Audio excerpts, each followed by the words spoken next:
君のことば繰り返し寝ても覚めてもやまないそっけない君の笑顔が恋しくて星に願うのまた会えるよね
Hey, what's going on, everybody? Otters and everybody who enjoys amateur League of Legends at least some level. Welcome into a Blue Otter Masters playoffs. It's been a long season, and finally we're starting to see the teams start on their climb to ascend to the top of the mountain. As our first quarterfinal matchup should be a good one. Boomers over Zoomers taking on Dorado Gaming Zeta. My name is Yanni. I am joined by Thousand Eyes on the cast, who has done a great job all season filling in for when inevitably Shibby and I can't show up. And we have a full, fearless, head-to-head, best-of-5 matchup heading to your screens right now. Thousand Eyes, I hope you're excited because we could be in for a long ride. I am very excited here as we are getting through our bands here. We have Boomers over Zoomers, who were the number 2 seed in their division, and Dorado Gaming Zeta, which are the number 3 squad in their own division here. But we would think be a close matchup. We're expecting Dorado to be a little bit stronger here, as we're already getting through our bands. Get a Cassante first pick, because why not? Take Cassante, he's always really good, and the Smolder in response for that scaling. So Lilia being hovered right now does interest me, because it does now just create like that big team fight potential for this, because Lilia has been out of the meta a bit, but she does clear extremely well, and I think her team fight is crazy, especially when you add a Smolder in the mix later on. I love how you say, why not take Cassante? Well, the reason why you take him is so the other team doesn't, because we are playing under full fearless rules. For those who may not know, games 1 through 3, champions are global banned. You pick it, nobody else can pick it in the games for the rest of the evening, right? If we get to game 4, each team only gets 3 bans. If we get to game 5, there's no bans. You don't get to ban anything. You just get what you get, and you're hopefully not too upset. Galio going to be the champion that gets paired up with the Cassante here. So already going to try to make life hard on the Smolder, on this Lilia, force them to chew through such thick health bars. Yeah, I mean, the Smolder is going to have to do some work, and it's going to take time for Smolder to get to that point. The mid game is going to be really, really strong for Boomers over Zoomers, because they're going to have that front line. The Aphelios, I think, will hit a little bit more of a spike before Smolder will get the 225 stacks. So there's capability there to fight. Even in the late game, I think Aphelios can put in some work here when ahead. So I want to see right now, just based off of what Boomers and Zoomers have picked up here, I want to see them get into something that is a little bit more just like mid-game focused. I want to see them do things, get around the map, use the CC that the Cassante and Galio can put out, and try to win early before the Smolder can go off the rails. And it seems like we're getting a solo lane Smolder as well.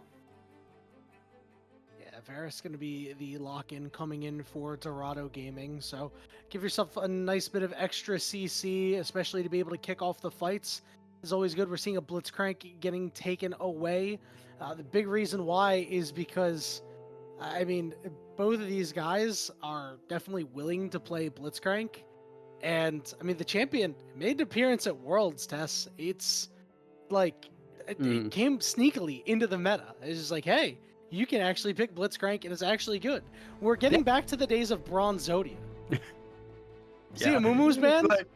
You know, like, we're almost there. Mumu's ban. I also the Pike, because Pike just Pike was never like Bronze Zodia stuff, but like Pike was not known for being a really good competitive pick, right? He's known as being kind of a solo queue hero. Has seen some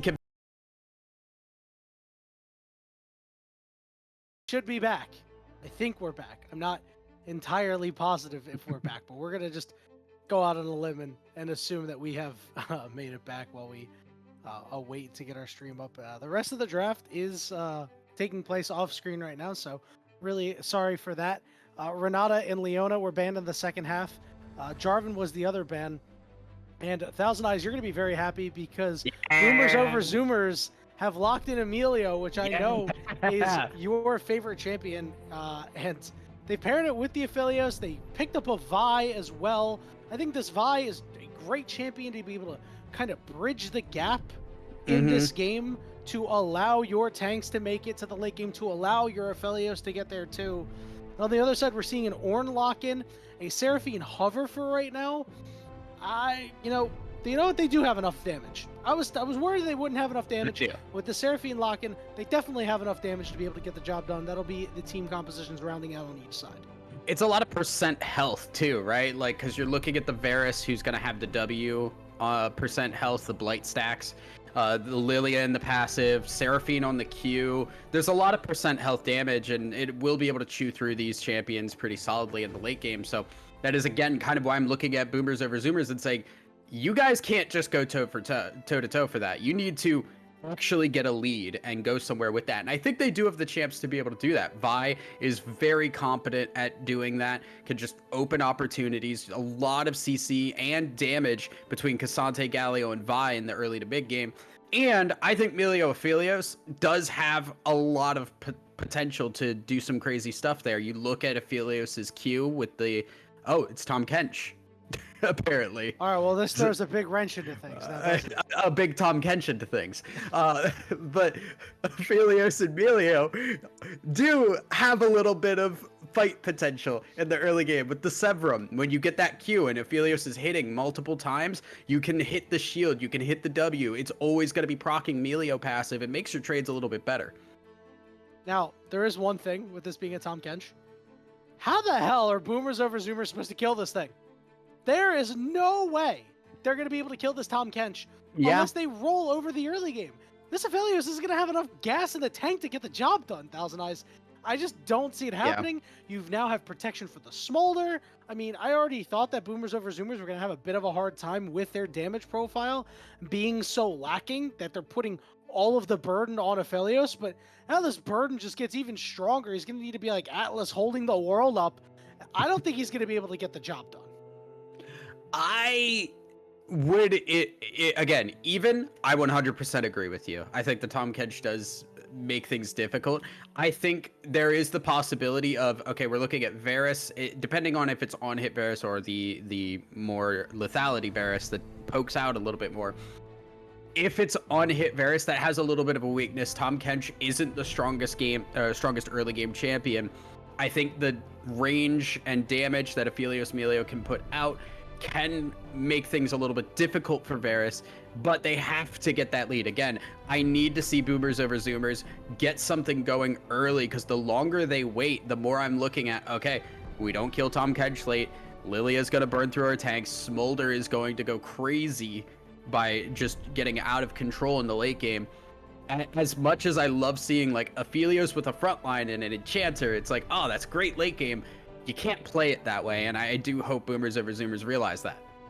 Even if they do, Thousand Eyes, I just don't see a world where they're allowed to get to their late game fantasy without Dorado getting to their late game fantasy, right? The Smolder, that stack break point's going to come faster than Aphelios is going to come online. That stack break point's getting hit at 20, 21 minutes. Aphelios, he'll be decently strong. He won't be that strong. Yeah. And I think that this Lilia can just absolutely run over this early game against these tanks. Sure, you don't really have the CC in your kit outside of your ultimate, unlike the Vi. That's really what I'm looking out for. It's can this Vi do enough, provide enough damage to get kills in these solo lanes because you have some CC there, and when you hit level 6, can you find ways to get your Aphelios kills and get gold in his pocket and try to accelerate him so by the time Smolder stacks are ready to go, your Aphelios is also all systems go. Yeah, that's really the big thing there, and it's like you said, I think I would absolutely lean more towards Dorado on this. I'm trying to paint the world in which Boomers Over Zoomers can find a victory in this, and it does, like you said, rely on getting that snowball. Get your carry online before Smolder can do things, because we've seen what a Fed Aphelios can do. It does feel pretty unstoppable, but like you said, takes that time, takes those item breakpoints, and you're not going to get there naturally before Smolder hits. So it's all about tempo. It's all about them getting that lead and keeping pressure on. Yeah, it's going to be a little difficult for both these teams to really execute because the Dorado Gaming roster, we talked about how they have plenty of damage. They should have, the damage to chew through these two tanks, this Vi later on in the game. But their execution, it's a little bit of a harder Thousand Eyes. You do have the Call to Forge God, not the hardest skill shot in the world to hit. Chains of Corruption on Varus, which every AD carry knows is legitimately the hardest skill shot to hit. It's not actually, but it just feels like you miss it so often. It's slow. It is very slow. It is very slow. It is very dodgeable. So, Thousand Eyes, I have to ask, who do you think has the edge in this draft? And do you think that is going to be enough for them to just win the game outright? Should we already pack it up and go to game 2? I do think Dorado have the stronger draft here. I think they have more points of pressure, whereas Boomers Over Zoomers, like we said, they have one path to victory, and as long as you don't give that path to them, it's a pretty easy okay, we continue the game moving, don't give them that opportunity, and then we eventually just overtake them on stats alone. So I'm leaning very heavily on Dorado Gaming. It's just the execution that really does need to hit. It is Team Get Down, Mr. President, versus Team We're going to steal the Declaration of Independence. We'll see if Dorado Gaming is able to get the job done there and steal away game 1 from Boomers Over Zoomers. We're going to take a very short break, and when we return, we'll be on Summoner's Rift for game 1 of this best of 5 Fearless match. You're not going to want to miss it.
All right, Otters, we're on Summoner's Rift. Game 1 of this best of 5 Fearless match between Boomers over Zoomers and Dorado Gaming Zeta.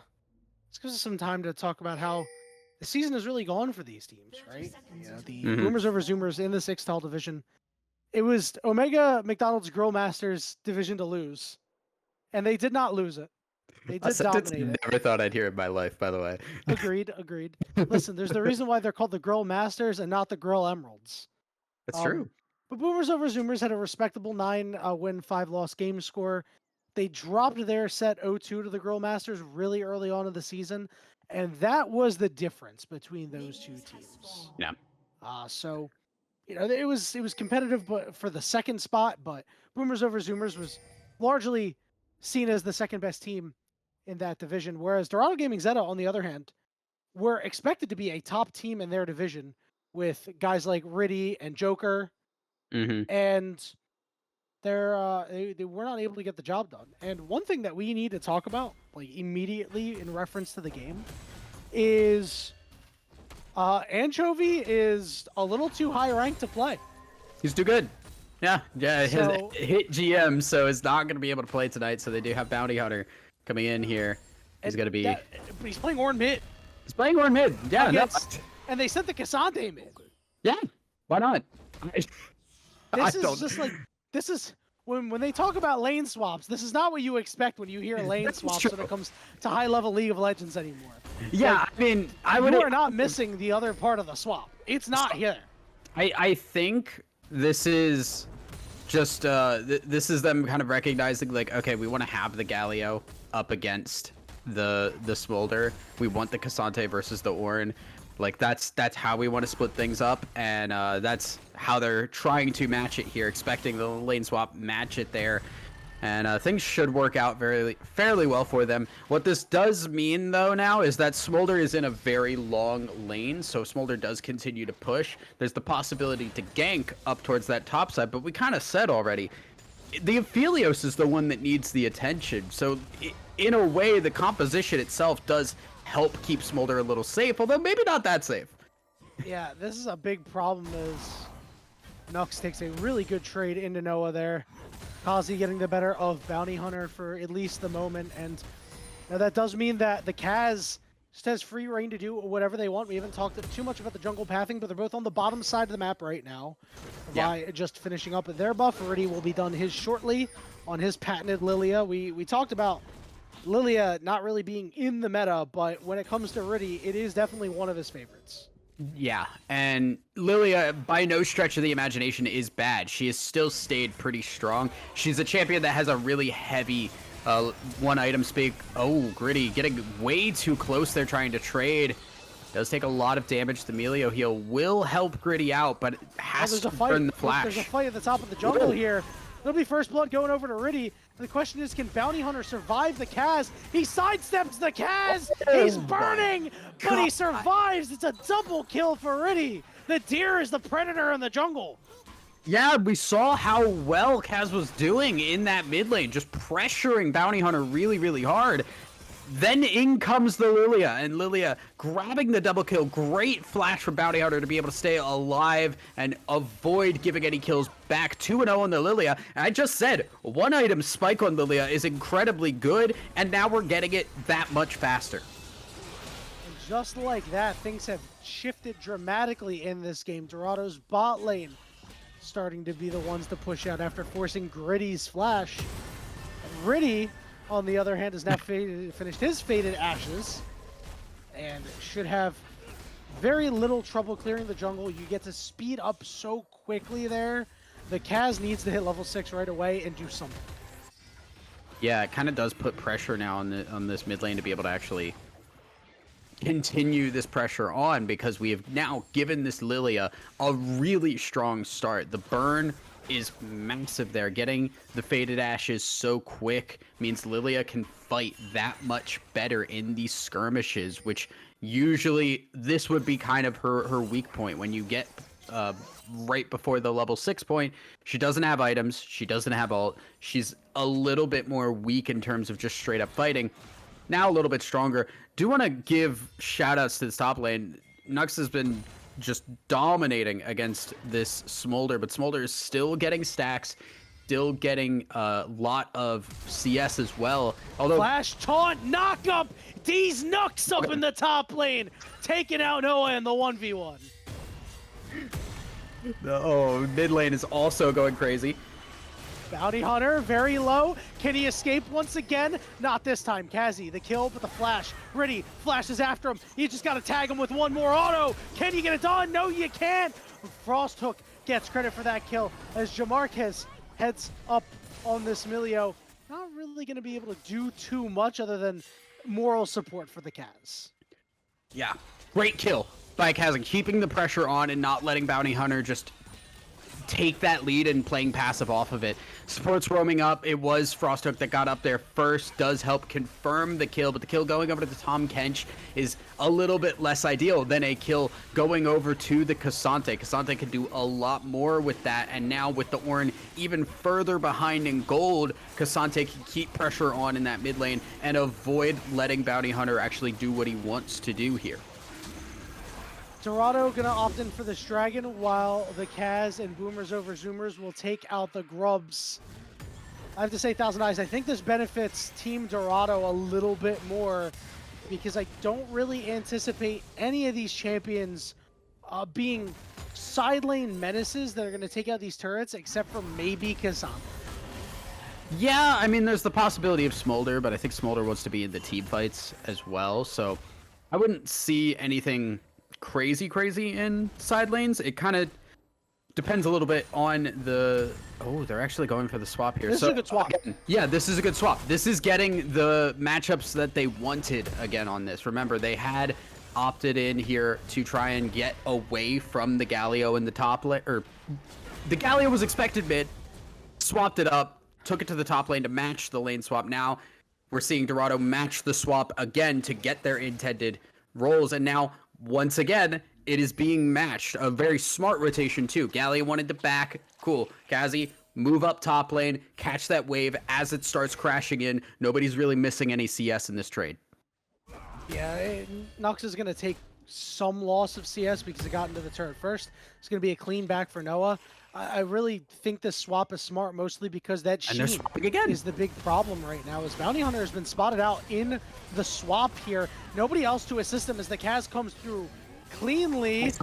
The ultimate coming down as we're just going to get the Galio knock up in there for fun, I guess, as the Kaz is going to get credit for the kill. A great transition pick there from Boomers over Zoomers. Yeah, really smart there. They said, oh, they're going to do the same thing. We saw Smolder back. They're going to send Smolder top lane. That means Ornn's going to come from top lane down to mid, and Galio was there to catch it, and Kaz was right around there to be the assist, so was there to follow up, force the flash, but the ult follows along.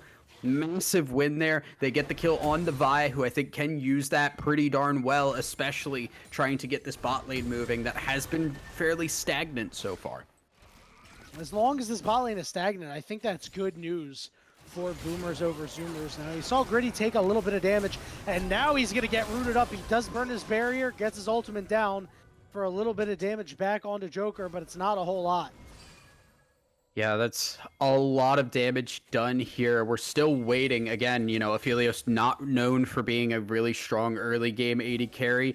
Varus has some potential here. It's lethal tempo on the Varus, does seem to be going for the on hit, but the damage from the blight stacks is really potent. If you just hit 3 blight stacks, pop it with the E, hit another 3 autos and hit WQ, you're doing a bunch of burst damage that I think a lot of people are not as prepared for when they consider how much of a late game menace that on hit Varus can be as well. Riddy is down here. The Kaz snuck in. They're not aware that Riddy is here, but they're also unaware that the Kaz is here. So Riddy is coming around the side here, but he's going to find out bad news real quick. He's going to tag Gritty, but now the Kaz is on top of Riddy on the side. Gritty putting Gritty to sleep, and he goes down. Next target's going to be this Melio, who is just slightly out of position. The knockback on the Joker. Can he land the Q flush? Well, he would have, but Riddy gets the kill with the burn. Yeah, that was just a little bit too aggressive. They weren't aware of the help from Riddy in the side, and that was the game changer there. Kaz getting the bot lane to bait, but it doesn't work when it's just a straight up 3v3 and you're putting yourself out of position. The melee wall also used, I think, a little bit late. You can cleanse that sleep as it's going down. You don't have to wait for the sleep to activate. It's just like Zoe E, where if you cleanse the actual drowsy, the sleep never happens. 4-0-1.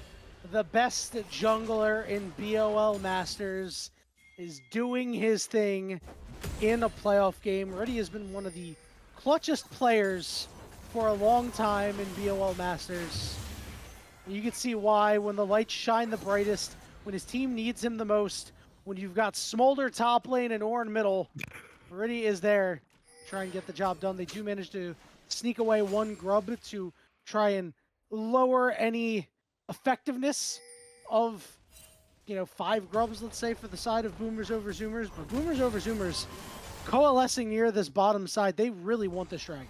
Yeah, they want to get this to try and keep the dragon stacking away here, and they've got the first push on it with all the attention put on the grubs. Mid lane got shoved in, which meant first pass for Boomers over Zoomers over at the dragon pit as the dragon is spawning. Now, they have taken some time to get control of that, and with that, you can see not control of the wave, but they're going to go for the fight here. Well, Bounty Hunter still got taunted. Did dodge out on the VIQ. He'll take a lot of damage, but still standing nowhere for where. Still, it's called the Forge God in the back pocket. Yeah, bot lane. The entire time that's happening, Varus is pushing. Nobody's down bot to catch that wave. There's a lot being lost by Boomers over Zoomers here, and they now lost their pass at the dragon because they had to answer mid lane as well. It's a little bit of lack of control of the waves here that is going to cost them big time. Frosthook goes in. He's taking some damage, but it's still okay. Dragon Nope. about 3,000 HP. It's still very high. Double taunt going down. Knock up onto the top. Cantrini in the middle of the team. It's Sleep. going to pop his ultimate, and it hits everybody as it's time for Dorado Gaming to take over. The Kaz falls. Gritty goes down. It's a complete wipe. Dorado Gaming get the job done, and they get the prize. A crazy sleep from Riddy just opens up that fight, and you can see by the health bars just how important it was. Everybody low, but nobody in that fight dies because they're able to wipe with that sleep. Again, I didn't see what the ult timer was for John Marquez, but that sleep did not get cleansed. The cleanse came after the sleep was already popped, and that's way too late. I don't know if John Marquez knows you can cleanse the drowsy, but it doesn't seem like it to me. Big fight win for Dorado. The Kaz on the respawn heads up to the grubs to claim the last 2.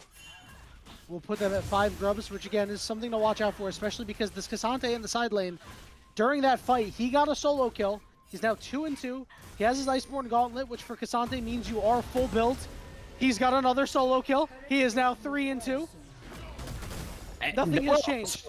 Noah also died as that dragon fight was happening too. So that is 3 deaths on this Smolder. 0-3-0 has not been working out, but obviously you don't take the Smolder for the early game. You don't take it for the mid game. You're looking for that late game prowess.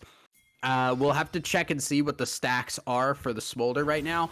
I would imagine still is getting up there. And when that starts to come into these team fights as well, what was kind of a close fight is going to start to get a lot more out of range for Boomers over Zoomers. 119, okay. Yeah, 119 is Fine. not. Yeah, it's fine. It's fine. It's not great, but it's fine. Yeah. The good news is you have Reddy, who's doing much of the heavy lifting right now. Exactly. He's got 10 stacks on his Medjais. And as long as you just allow Noah to get into that part of the game where Smolder takes over, or if you find a way to end the game before that, you'll be in good shape. We haven't really talked a whole lot about Joker, who is quietly 0-0-4 with his first item completed, but also up nearly 40 CS on Gritty right now, who has been really locked down. I think Frosthook has done an amazing job of burning this guy's summoners constantly. Bounty Hunter on the way down. So is Riddy. Kaz is here, but they're realizing this turret's going to fall. 2 members marked with Drowsy. Good cleanse on the Drowsy there. He was listening to the broadcast test, but the Kaz is stuck between 4. And Galio makes the hero's entrance, but he's going to make an exit very soon as well. He can't get close to Riddy. Gritty had no front line to fight for him. What a load of damage! And a triple kill for Joker. And it's just this Lilia is out of control. We said 2 kills for the Lilia could snowball her way faster. 1 item spike is crazy. Now you've also got the Medjais on top of that. This Lilia is way ahead of the curve right now, and you're seeing that in the damage that's being put out. You just cannot team fight. I'm glad that the sleep got cleansed, but it's too little too late because the sleep doesn't need to hit for them to win fights anymore. Such a massive lead for Dorado Gaming Zeta. They have the first 2 dragons of the game. Mom coming in. Kazi wants to try to take out Noah, but had a bit of a hard time doing that as Noah has struggled, but as long as he doesn't yield too many more kills to Kazi, should be in pretty good shape. They're going to send Joker up to the top side here to try to deal with this Cassante, which could be a scary proposition. But of course, given the fact that the turret is down on the bottom lane, it seems like an appropriate time for it, especially with Herald up. Yeah, and I mean, Herald's just going to very easily go over to Dorado. There's no real way to contest it. Look at the wave states and the tower is taken of Dorado here. They have got it pushed in. Yeah, there's a little bit of push coming into the mid lane now, but with the Tom Kench just covering Riddy's backside, it doesn't really matter. They just cannot fight 3v3 here. It needs to be a numbers advantage for Boomers over Zoomers now. And they are not a team that's really great at getting picks and starting fights with a numbers advantage. Yeah, they had the one, right, where they caught Bounty Hunters. They might catch Bounty Hunter again, but here comes a teleport. Not the one you want to hit. It's coming in from Noah. We'll see what the move is here. Kaz is only level 8 right now. He's forced to flash away. Rift Herald getting used in the mid lane here.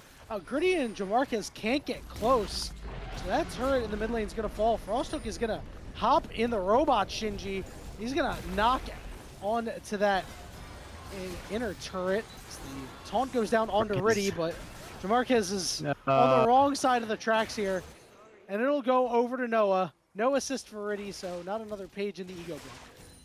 Yeah, I mean, I question heavily why we're trying to go in on the Ornn at this point. Oh, now God.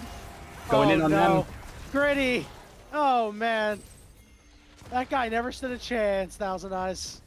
Yeah, I mean, this is just what is capable of being done when you're this far ahead, right? Like, you can't fight. You can't even hold anything. I like the idea of trying to go for a pick, trying to catch somebody out of control there.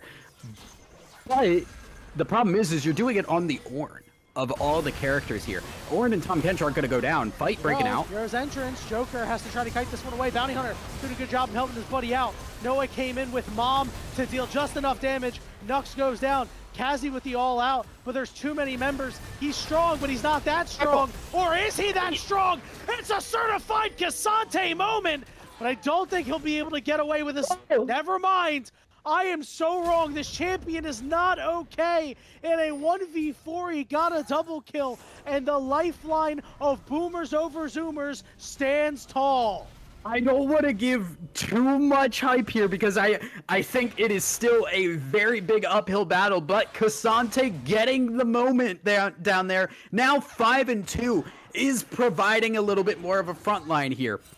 Smolder going to go down and start stacking up once again, but the problem is the Aphelios. The Aphelios is the engine of this team fight here, and it is 0-4-0. That engine is sputtering right now. We do not have anything going for it, and we are an item and a half in. Look at the other side of that. 2 items fully completed, and the boots completed for this Varus. The difference here is staggering, and when that damage is not there, your team fight is null and void. It's the dead of winter. It's freezing cold. There's snow on the ground. The old truck is iced up. It's the Aphelios. And you're trying to turn the key over. And it's just... It's not happening. They need to find a way to try to... They need to go on these squishy targets, right? Riddy has to be public enemy number 1. 24 stacks on the Death Note right now. 7-0-7. I mean, if you find a way to get that kill onto Gritty, you have a lifeline. Yeah. It is kind of... I just... The problem is, I don't know how they really make this happen, especially when their options are to try and go in on somebody like Ornn. I want to see them try and catch Noah out more. They did a great job of it early. They've just not been able to do so later on in the game. We're at 200 stacks on the smolder, almost hitting the smolding point there. And we're going to be seeing just picked up on these grubs will be a lot more stacks. Now, when we get the execute on the smolder, I am unsure what the answers are. It really is just kind of like, okay, we have BOL and we hope that we can catch somebody not in the right spot. And it has to be Smolder, but then Riddy is super strong. He gets to run away with it. And then it's got to be him. Great job standing in front of the Justice Punch. That means that Nux is going to go down. This could be the pick that Dorado needs to start the Baron. Right, and the pick went the opposite way that we said it needed to. And now the Baron gonna get started up, and what do you do if you're Dorado? You've got to walk in on this. Aphelios is not a character that can try and poke this out. He's from got red-white. You've just got to fight this one out. The sleep not going to come out. Riddy doesn't have it here, and Baron will be picked up. Now Kaz in trouble. Oh, Kaz, the knock-up, it's just too much. So many red health bars in the area. Call the Forge God onto Gritty, trying to do what he can to help his AD carry out as DeMarcus. The heal's coming out, but Gritty is just so fast. He's running all around. He gets pulled to the side, but he is no worse for wear. Kazi is doing everything possible to try to turn this. Frosthook goes a little too deep here, and it's a kill onto Gritty critically. Yeah, that is a major misstep here. Does not really mean a whole lot yet. Boomers over Zoomers still have a lot to go. This might work. Gritty is in trouble and will go down. It went on to Gritty, but Noah now has the Smolder stacks. Thousand Eyes, it's the question of will the Smolder stacks or will the Aphelios, who just got that massive shutdown, prevail in this game? Yeah, and I don't know how much that shutdown was actually worth, but it was full amount. Good. Full amount means different things. Remember, bounties are different now. It's still, it doesn't go higher than 1,000, right? Was it at 1,000? Oh yeah, it was at 1,000. All right, yeah. Dude was 7-0-7 before that fight even started. I've seen random numbers put together that look like they could be on the back of a credit card. All right, don't know where exactly it was. Regardless, it was tell me those numbers. Money. Yeah. No. Gritty, though, getting a lot of money in the pocket there, and we'll be able to finish that second item. Goes for the armor pen, which is sorely needed against this Tahm Kench and the Ord, so we'll be able to put out a little bit more damage. It's not where you want the Aphelios to go, but it at least means that Gritty has just straight up power to go up toe-to-toe for this. You still gotta get more wins. This is not enough to match what Dorado have, but it's at least an opening that has been given to them. I think what's really sad is that he doesn't even have any extra money to buy, a component of his next big item. That's how far behind the curve he was. If we can just get a quick look at the gold, I want to see how close he's. Yeah, he's got 8,300 gold, which is the second highest on his team, sure. Look at the jungle difference right now. It is just absolutely massive. And yeah, that jungle difference is there. I mean, listen, we didn't say that Riddy was the best jungler in the lead for zero, right? He absolutely is. He has shown it time and time again, and BOL Masters consistently in a league of his own. Yeah. He looked really, really good here. Now, Riddy, the Melio is also starting to get a little bit stronger as well to give these shields, which should help keep some people alive. The Cassante, I think, really is the game changer here. Cassante has been what has given them some opportunity in this mid game, even when they're behind, because the playmaking potential is there. There is the Verisol used. Frosthook getting in close. Riddy gets taunted. Needs to be targeted with something. Call the Forge God coming out from behind. It's going to knock up Kaz. In trouble is Kazi. Kazi's got to kite it all the way back, but Nux is taking so much damage. He's getting in on the back line, just trying to create some space. But multiple people going drowsy. It's another 4-man sleep. Put him to bed, Thousand Eyes, because Riddy just called game. And that's, again, the cleanse was used early by John Marquez, so not able to get anything out of that. Kazi staying alive here, making Riddy's life difficult, but will eventually go down. That's just the gold diff there. The cleanse used early sealed the deal, because that's the only answer you have to the Lilia. And with that down, yeah, you're just going to pop as soon as the sleep is woken up from. Towers will fall, and Dorado, I think, with an extremely solid game number one. They look great, Thousand Eyes. Beginning, middle, and ends. Obviously, the lane swaps were a little bit of an issue. And Riddy is going to have to be on his A game because I do think Boomers over Zoomers have the power in their solo lanes to be able to come away with some victories. But when it comes to the jungle, I would be aiming every single ban I have at Riddy. Yeah, I mean, I don't think you could let the Lilia get through again. The Lilia seems you just, can't. Don't worry. way, It's way too fearless. good. Yeah. Oh, that's true. I forgot. Yeah. So that My- Lilia won't be coming through again, thankfully, Yeah. for Boomers over Zoomers. It will only haunt their dreams for a short time tonight. Yeah. I mean, but now the question is like, okay, we really got to focus Riddy. The Smolder also being off the table is kind of a big thing. That does mean that you can't just go back around and run a similar composition with Gritty on Smolder. Now, we're also kind of like seeing, okay, where do we go from here? Because I would argue, by and large, Dorado Gaming picked things that are not insanely good in the current state of the game.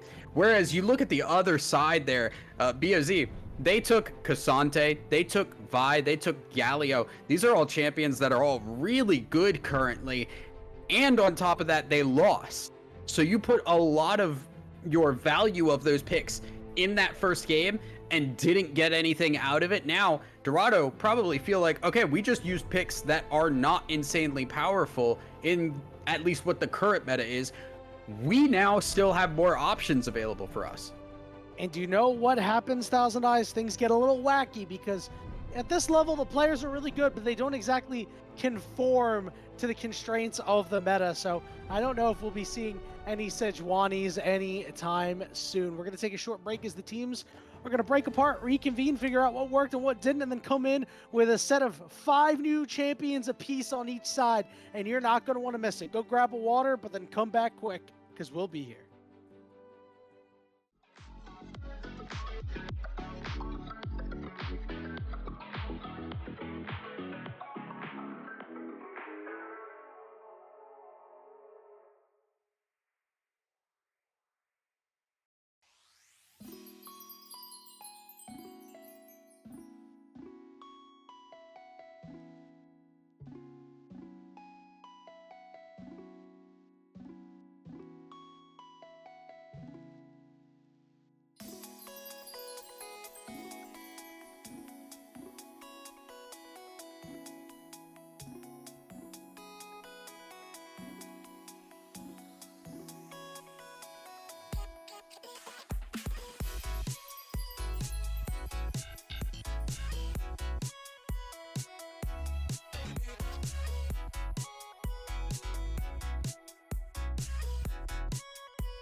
What's up, Otters? We are back for game 2 of this best of 5 series between Boomers over Zoomers and Dorado Gaming Zeta.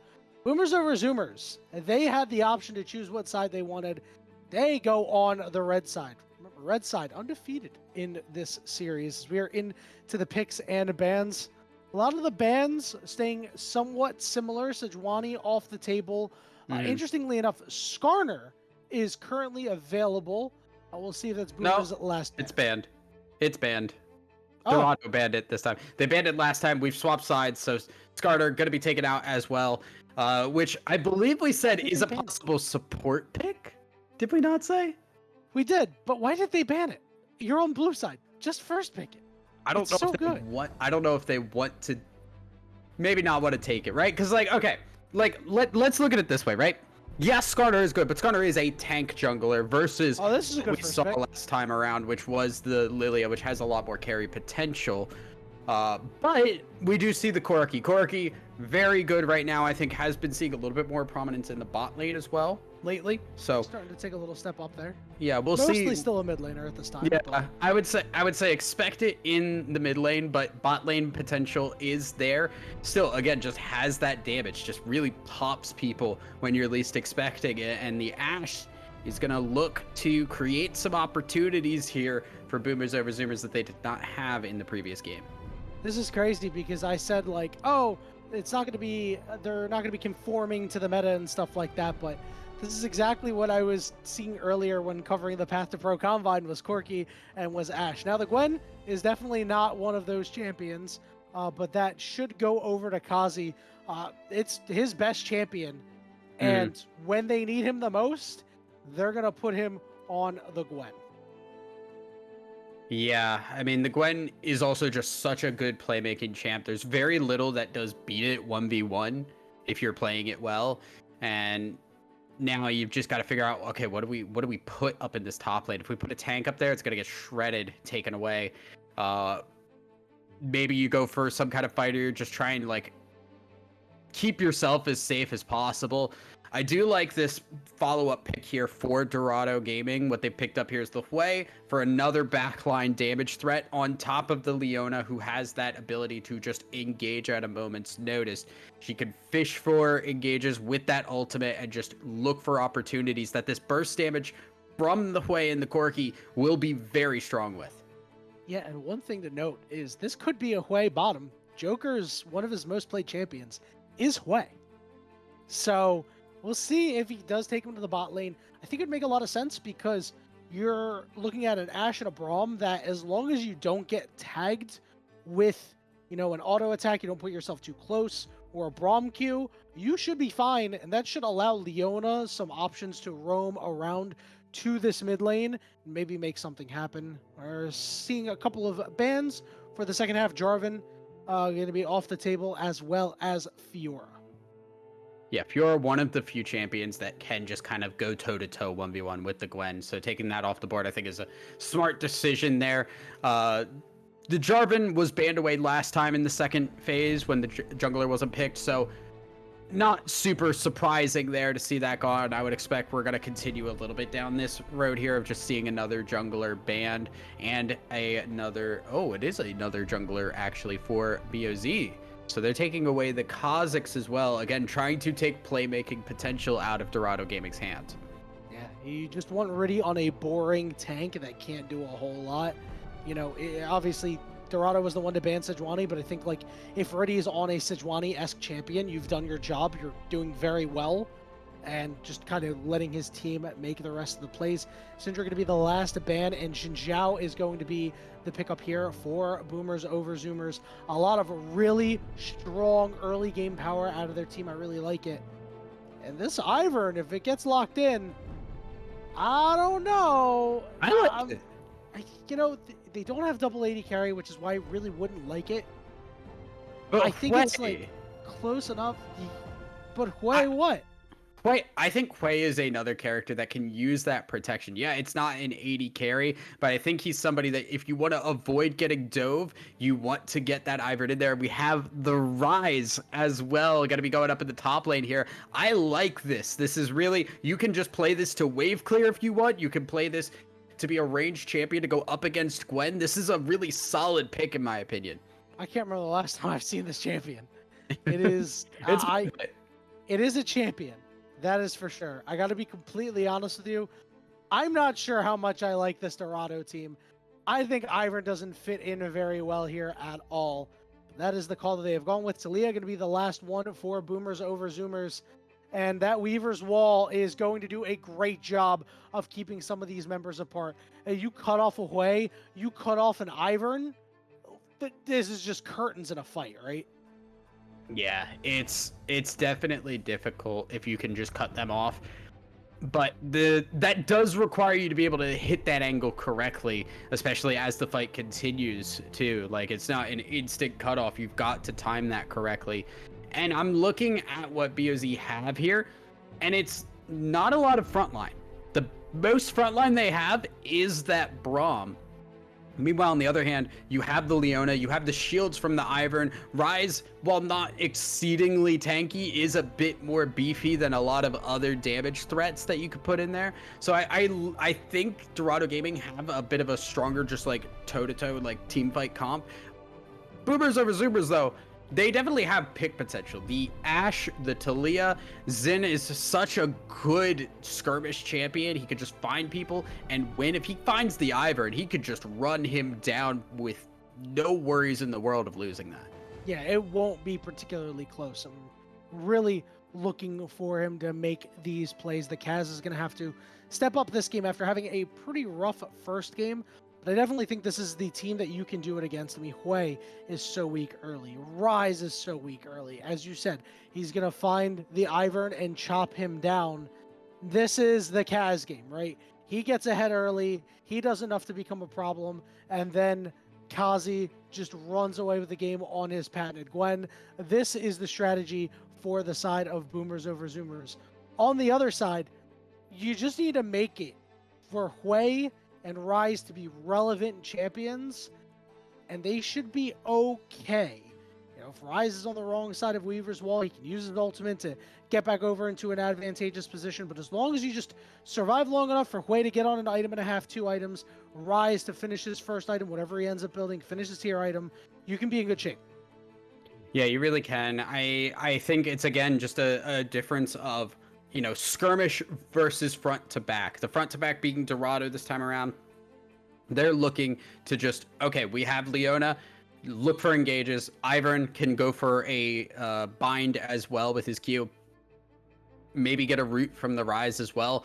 You have opportunities to kind of just like pick somebody out and just immediately jump in on them. And that damage threat is going to be really nasty. You have Corki and Hui there, boom, they're going to get evaporated immediately. On the other hand, though, like, Gwen is a problem that if Ryze does not handle the Gwen right, Gwen will not be stoppable. There's nobody individually that can handle what Gwen is capable of doing. I think if the Ashe could start looking for picks, if it could get the Talia on the move here and just get some kind of, you know, back, ult down mid lane, get an early win there against that Hui. If Hui gets hit by a crystal arrow, boom, Talia's got a free kill. Listen, we don't even know if Hui's in the mid lane. We still don't. I'm telling you, I think it's Hui in the bottom lane. And where does Leona go? Support? Oh, I thought you meant Hui support. All right. You know what? That's fair. Yeah. That's a fair point. But then that's even more risk. It's like, why are you talking to me like I'm crazy? You know this is valid. Look, no, I forget that Hui goes as like an 80 carry position. All right, like, I choose not to believe that exists because that just like hurts my soul It's quite good. as a support player. Well, yeah, I'm like, gonna and learn then, how to play it. yeah, When we duo and you pick Melio, I'm gonna pick Hui. I would hate that. And I'm not gonna tell you. Those passive scales off of AD. I can build a longsword. I hate you so much, bro. I like that you mentioned the Gwen and if the Ryze can contain the Gwen, because early on, it's really not that bad. You are a ranged champion against a melee champion, right? Gwen is going to have to trade health for CS, and therefore should have a harder time farming.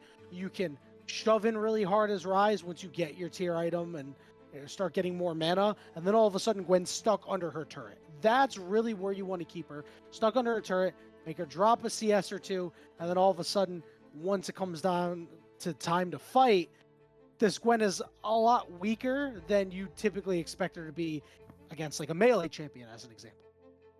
Yeah. Yeah, it's kind of just like, does Gwen get the ability to run Ryze down? That's really kind of the big question. I think in a worst case scenario, what should happen is Ryze can just clear waves and be fine, but it's the possibility is there. And like I said, who answers if not Ryze? Ryze is the only person who can pick up that phone. Everybody else is slamming that back on the receiver. They're just like, no, I don't want any part of that. just Hui's gonna get run down. Corki is an interesting case. I'm actually very curious to see if this comes up, because you can just Valkyrie into the Gwen and things are okay. I don't want to start taking damage immediately. No, I don't want to Valk into the Gwen. Why wouldn't you want to Valk into the Gwen? That means you're strong. If you Valk into the Gwen, you're only doing it because you know you're super strong. Like, yeah, but I think you're Valkyring in to Gwen's strong space. Yeah, just like, okay, cool. Yeah, you're just gonna go right into my scissors, and I'm gonna cut you up like you just step around it. See, here, hold on. Here are the scissors. Here are the scissors, and you just go around the scissors.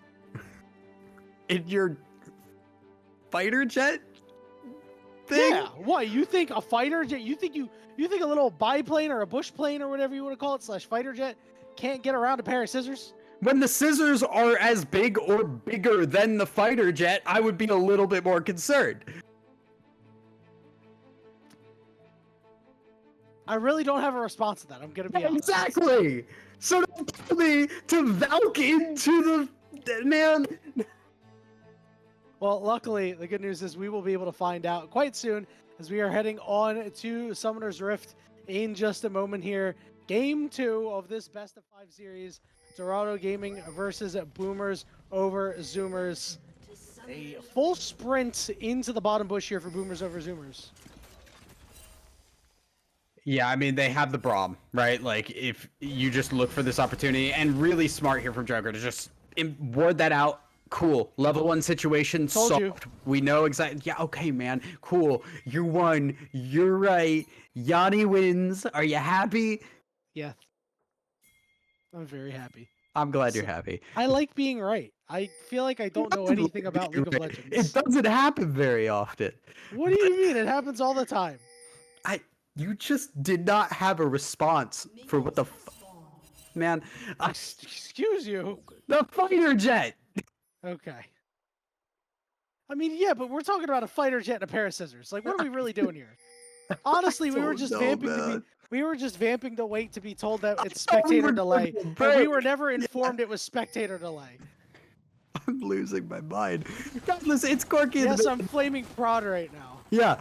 So I do want to call out my point here with the Ash Arrow is still relevant. You can throw the Ash Arrow down mid. It's still an easy kill here if it does land onto that Corky. Level 1, seeing a little bit of shenanigans here as the Braum. Gonna go a little bit wide on the Q and take a little bit of damage in response. Not a whole lot of damage, but some of it. And eventually you just have to wait till Joker is able to get these levels on him so he can stand in this lane alone, right? And that's when Frosthook is going to be able to move around, make things happen. But that also means the window is for Gritty and Jamarcus to land a stun onto somebody, right? A Winter's Bite onto Joker, or even Frosthook can do a whole lot to really stymie this bottom lane from Dorado Gaming. And the one thing that we didn't talk too much about, we mentioned it, but Riddy is not on a 1v9 champion. He is on this Ivern, and the onus is going to be on guys like Bounty Hunter, like Noah and Joker. And Bounty Hunter and Noah, famously in the first game, were what I would call strong. Yeah. Yeah, it does now mean that Riddy has to kind of help his team rather than be that carry himself, which I think still does. Ivern has playmaking potential, right? The Qs are really, really good and can make things tough for your opponents if you're able to land those. but it does not really match up to what Kaz can do on this Xin Zhao, which is just basically exactly what you would want in a kind of 1v1 early game jungler. The level 3 on Xin Zhao is almost untouchable by a lot of other champions, and Ivern definitely not known for being able to beat people up in that 1v1 scenario. Yeah, Ivern definitely not a 1v1 champion. You know, we've seen him take a lot of them, seen him lose a lot of them. I mean, he's just, you know, you look at the way he walks, right? You expect this guy to win a 1v1? He walks up to Krugs and asks how the wife is. Like, that's the kind of guy we're talking about right now. A gentleman and a scholar. Yeah, he's not punching people. He's just shaking their hand, right? Well, he does get pinged out by the Kaz. Now, the Kaz is on vision. I like the place where Riddy is recalling here, because it does allow Corgi to come over to help. But Bounty Hunter's already taken a little bit of damage. Nux is taking a whole lot as well. Big shield out, but now the Kaz could find Bounty Hunter. He flashes, but gets knocked up anyway. But the Kaz can't finish him off. Yeah, look at the damage that got done there. I love the play that Riddy did, was just rooting the Xin Zhao and moving over, giving the bush for the extra damage, and giving the shield over to the Corki. Corki was already winning that 1v1, or at least going even. The extra help while blocking out the Xin Zhao means, cool, now I just get to win that. Really heads up play, and then just being able to back away as well does keep the Kaz from getting anything done. Bounty Hunter does burn the flash, but it was a trade of flashes for the Kaz as well. Bounty Hunter being flashless, though, is very big. That does mean the Kaz can repeat gank, especially with Nux having his flash up. You know, you manage to get these Legos down, and Bounty Hunter can't really go anywhere, because, you know, of course, whenever you Valkyrie, you step on a Lego. One important thing to note is that we talk about how these solo lanes are going to take some time to develop, especially with Noah and Joker.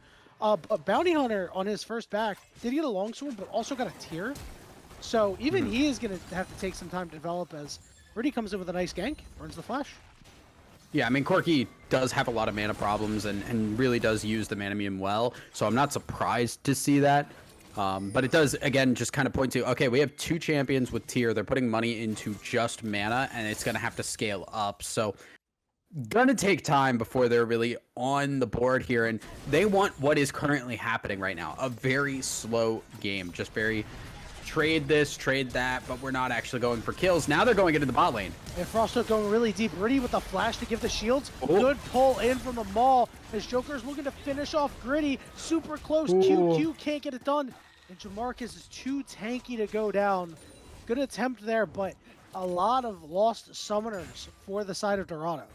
Yeah, they really went hard on that, and that was very aggressive by Frosthook, going in way before Riddy was able to get in and help out. Joker not in range to help too, and the Braum shield up, so Gritty able to survive. Damage was done, but the Guardian shield kept Gritty alive, meaning it was an attempt made, but not an attempt successful. Good news for the side of Dorado is they did what they wanted to achieve. They've denied Gritty a lot of gold, a huge wave into his turret. Just got completely denied. So Kazi has taken a little bit of damage from Noah. He's up in CS for right now, but Noah with this blasting wand is much stronger than Kazi right now. Definitely is going to be hitting just a little bit harder. Kazi, I don't think has been able to back here, just trying to catch as much as possible here. Has TP Ignite as well, so is obviously looking for these fights, looking to win out in the 1v1, but early game not going to be where that happens. We're looking for that that first item spike, kind of just get in and try and fight it out. Grub's going to be started up, ready, and Frosthook trying to do this, which do this actually a little bit faster than I thought they would here. I thought, you're like, Ivern, not really known for being able to, you know, obviously put out damage, but especially on these neutral camps, but Frosthook able to help out big time. Yep, it will be a trade of objectives. The Dragon will go over to Boomers over Zoomers. And I love this denial of Grubs from Dorado, mostly because Gwen, huge beneficiary of 6 Grubs. Ashe as well will also benefit greatly. Bounty Hunter will see some nice use out of the Grubs, but I think this is more so a good denial rather than, oh, we are needing this Grubs for our team composition to come together. Yeah. I mean, it's just trying to match, right? Like, Like we said, the double tier means they want to continue to stack. They're not looking to go for fights. They don't want to contest the dragon. They say, you can have the dragon. We're going to trade on the other side here so that we continue to match your scaling while also avoiding a fight that we know we can't win at the moment. Bounty Hunter in a little too close, but he'll trade back on the Nux here. Kaz is coming through. Kaz is only level 5. Bounty Hunter going to get a shield, but decide not to stay in. The Chain of Crystal Arrow lands. He's a little too far away from Riddy. It'll be first blood going over to Nux. And the Kaz is looking for a little bit more Weavers while coming to cut off Joker. But Daisy is doing a whole lot right now. Spiraling Despair, and Nice. Joker tags the Kaz, and now Nux is going to be the target. He's slowed down because of the red buff, and Riddy gets credit for the kill. Great. On the top side here. Oh, wait. Okay, no, yeah, No, they're it's done. fine. Yeah, great teleport there from Joker. Completely saved that play. I love the Ash Arrow. Gritty getting in there and hitting that Ash Arrow. Made sure they were able to get that kill on Bounty Hunter in the first place, but the TP from Joker, able to buy enough time there for the TP to come through, and then Riddy setting things up, perfect ultimate, getting the kill on onto Kaz as he was trying to run away, then finish off Nux as well. Another couple of kills going over, and it's 2-1 If I'm in Bounty Hunter, I'm just going in here. Yeah. By the way, just use the Valkyrie, Bounty Hunter. There you go. Where's Go the get him. flash? Yep, got the flash out. Gritty gets slowed, and it's easy pickings for Bounty Hunter. Yeah, that is just a little bit too far forward. When you're playing the Ashe, you can't be that far up without help. And unfortunately, especially without the Ash Arrow to stop Bounty Hunter from doing that. Yeah, you gotta. Oh, he missed a bone. He grabbed it. He's good. Oh, he got it. He got it. He's a good boy. Oh, Kazi going in on Noah here, using that needle work, looking for a little bit more. Noah with a good flash, but has put himself in a corner. And even though Kazi's rooted under the turret, that turret's not going to get him from 100 to 0. Yeah, Kazi able to do exactly what Gwen needs to do here, and this is the kind of the way Boomers over Zoomers can try and get a lead at this point in the game, right? Like we said, Ash Arrows, Xin Zhao, and the Gwen going out of control. That is the three things that we're looking for. We've seen the Ash Arrow be successful, it just had a little bit of a better response to it. Kaz has been making a couple of moves, not super successful. The Gwen now opening this up gives another win condition for Boomers over Zoomers to try and play around. Bounty Hunter looking pretty good here with 95 CS, the second highest in the game. It's now time to maybe make something happen on the turrets. Take a quick look at the gold here. Despite all those kills, it is Kazi, the leader in gold, just barely ahead of Bounty Hunter. Not by too much as Gritty gets slowed up, but they're going to be able to make this pick happen. And now Bounty Hunter, I'm sure, is the gold leader here. Great vision-based play there from Dorado, and this is what we talked about. You get some levels on Joker, and that enables Frosthook to move around. Yeah, and I don't like that Gritty's just constantly trying to go out. This might be a bad spot for Noah here. Yeah, well, there's no more CC to stop him, so yeah, he'll get out of there. Gritty now has twice kind of been in a position that he should not be in, and now we're seeing Nux getting into a bad spot here as well. I have to clear this wave. Should be able to do He's so. going to meet the minions. Yeah, good job on Nux there to meet the Smart minions. Bounty Hunter is going to tank up the turret a little bit. Nux is able to slide out pretty easily. Now Frosthook is on the wrong side of the tracks. Gets onto Jamarcus. Riddy is on the way back here. Remember, Riddy doesn't do a whole lot of damage. Bounty Hunter focusing on the plates. He's got 2. Now he's going to turn on to Nux here, do a lot of damage to him, but he's forced to flash away. Riddy on the side, starting to stack up the Ranger's focus as he's looking for Frosthook, but Jamarcus is taking damage on the side. Riddy going into melee range here, but is just trying to slow up the key members. Riddy is slow. Bounty Hunter is able to Valkyrie away, but he's still slow.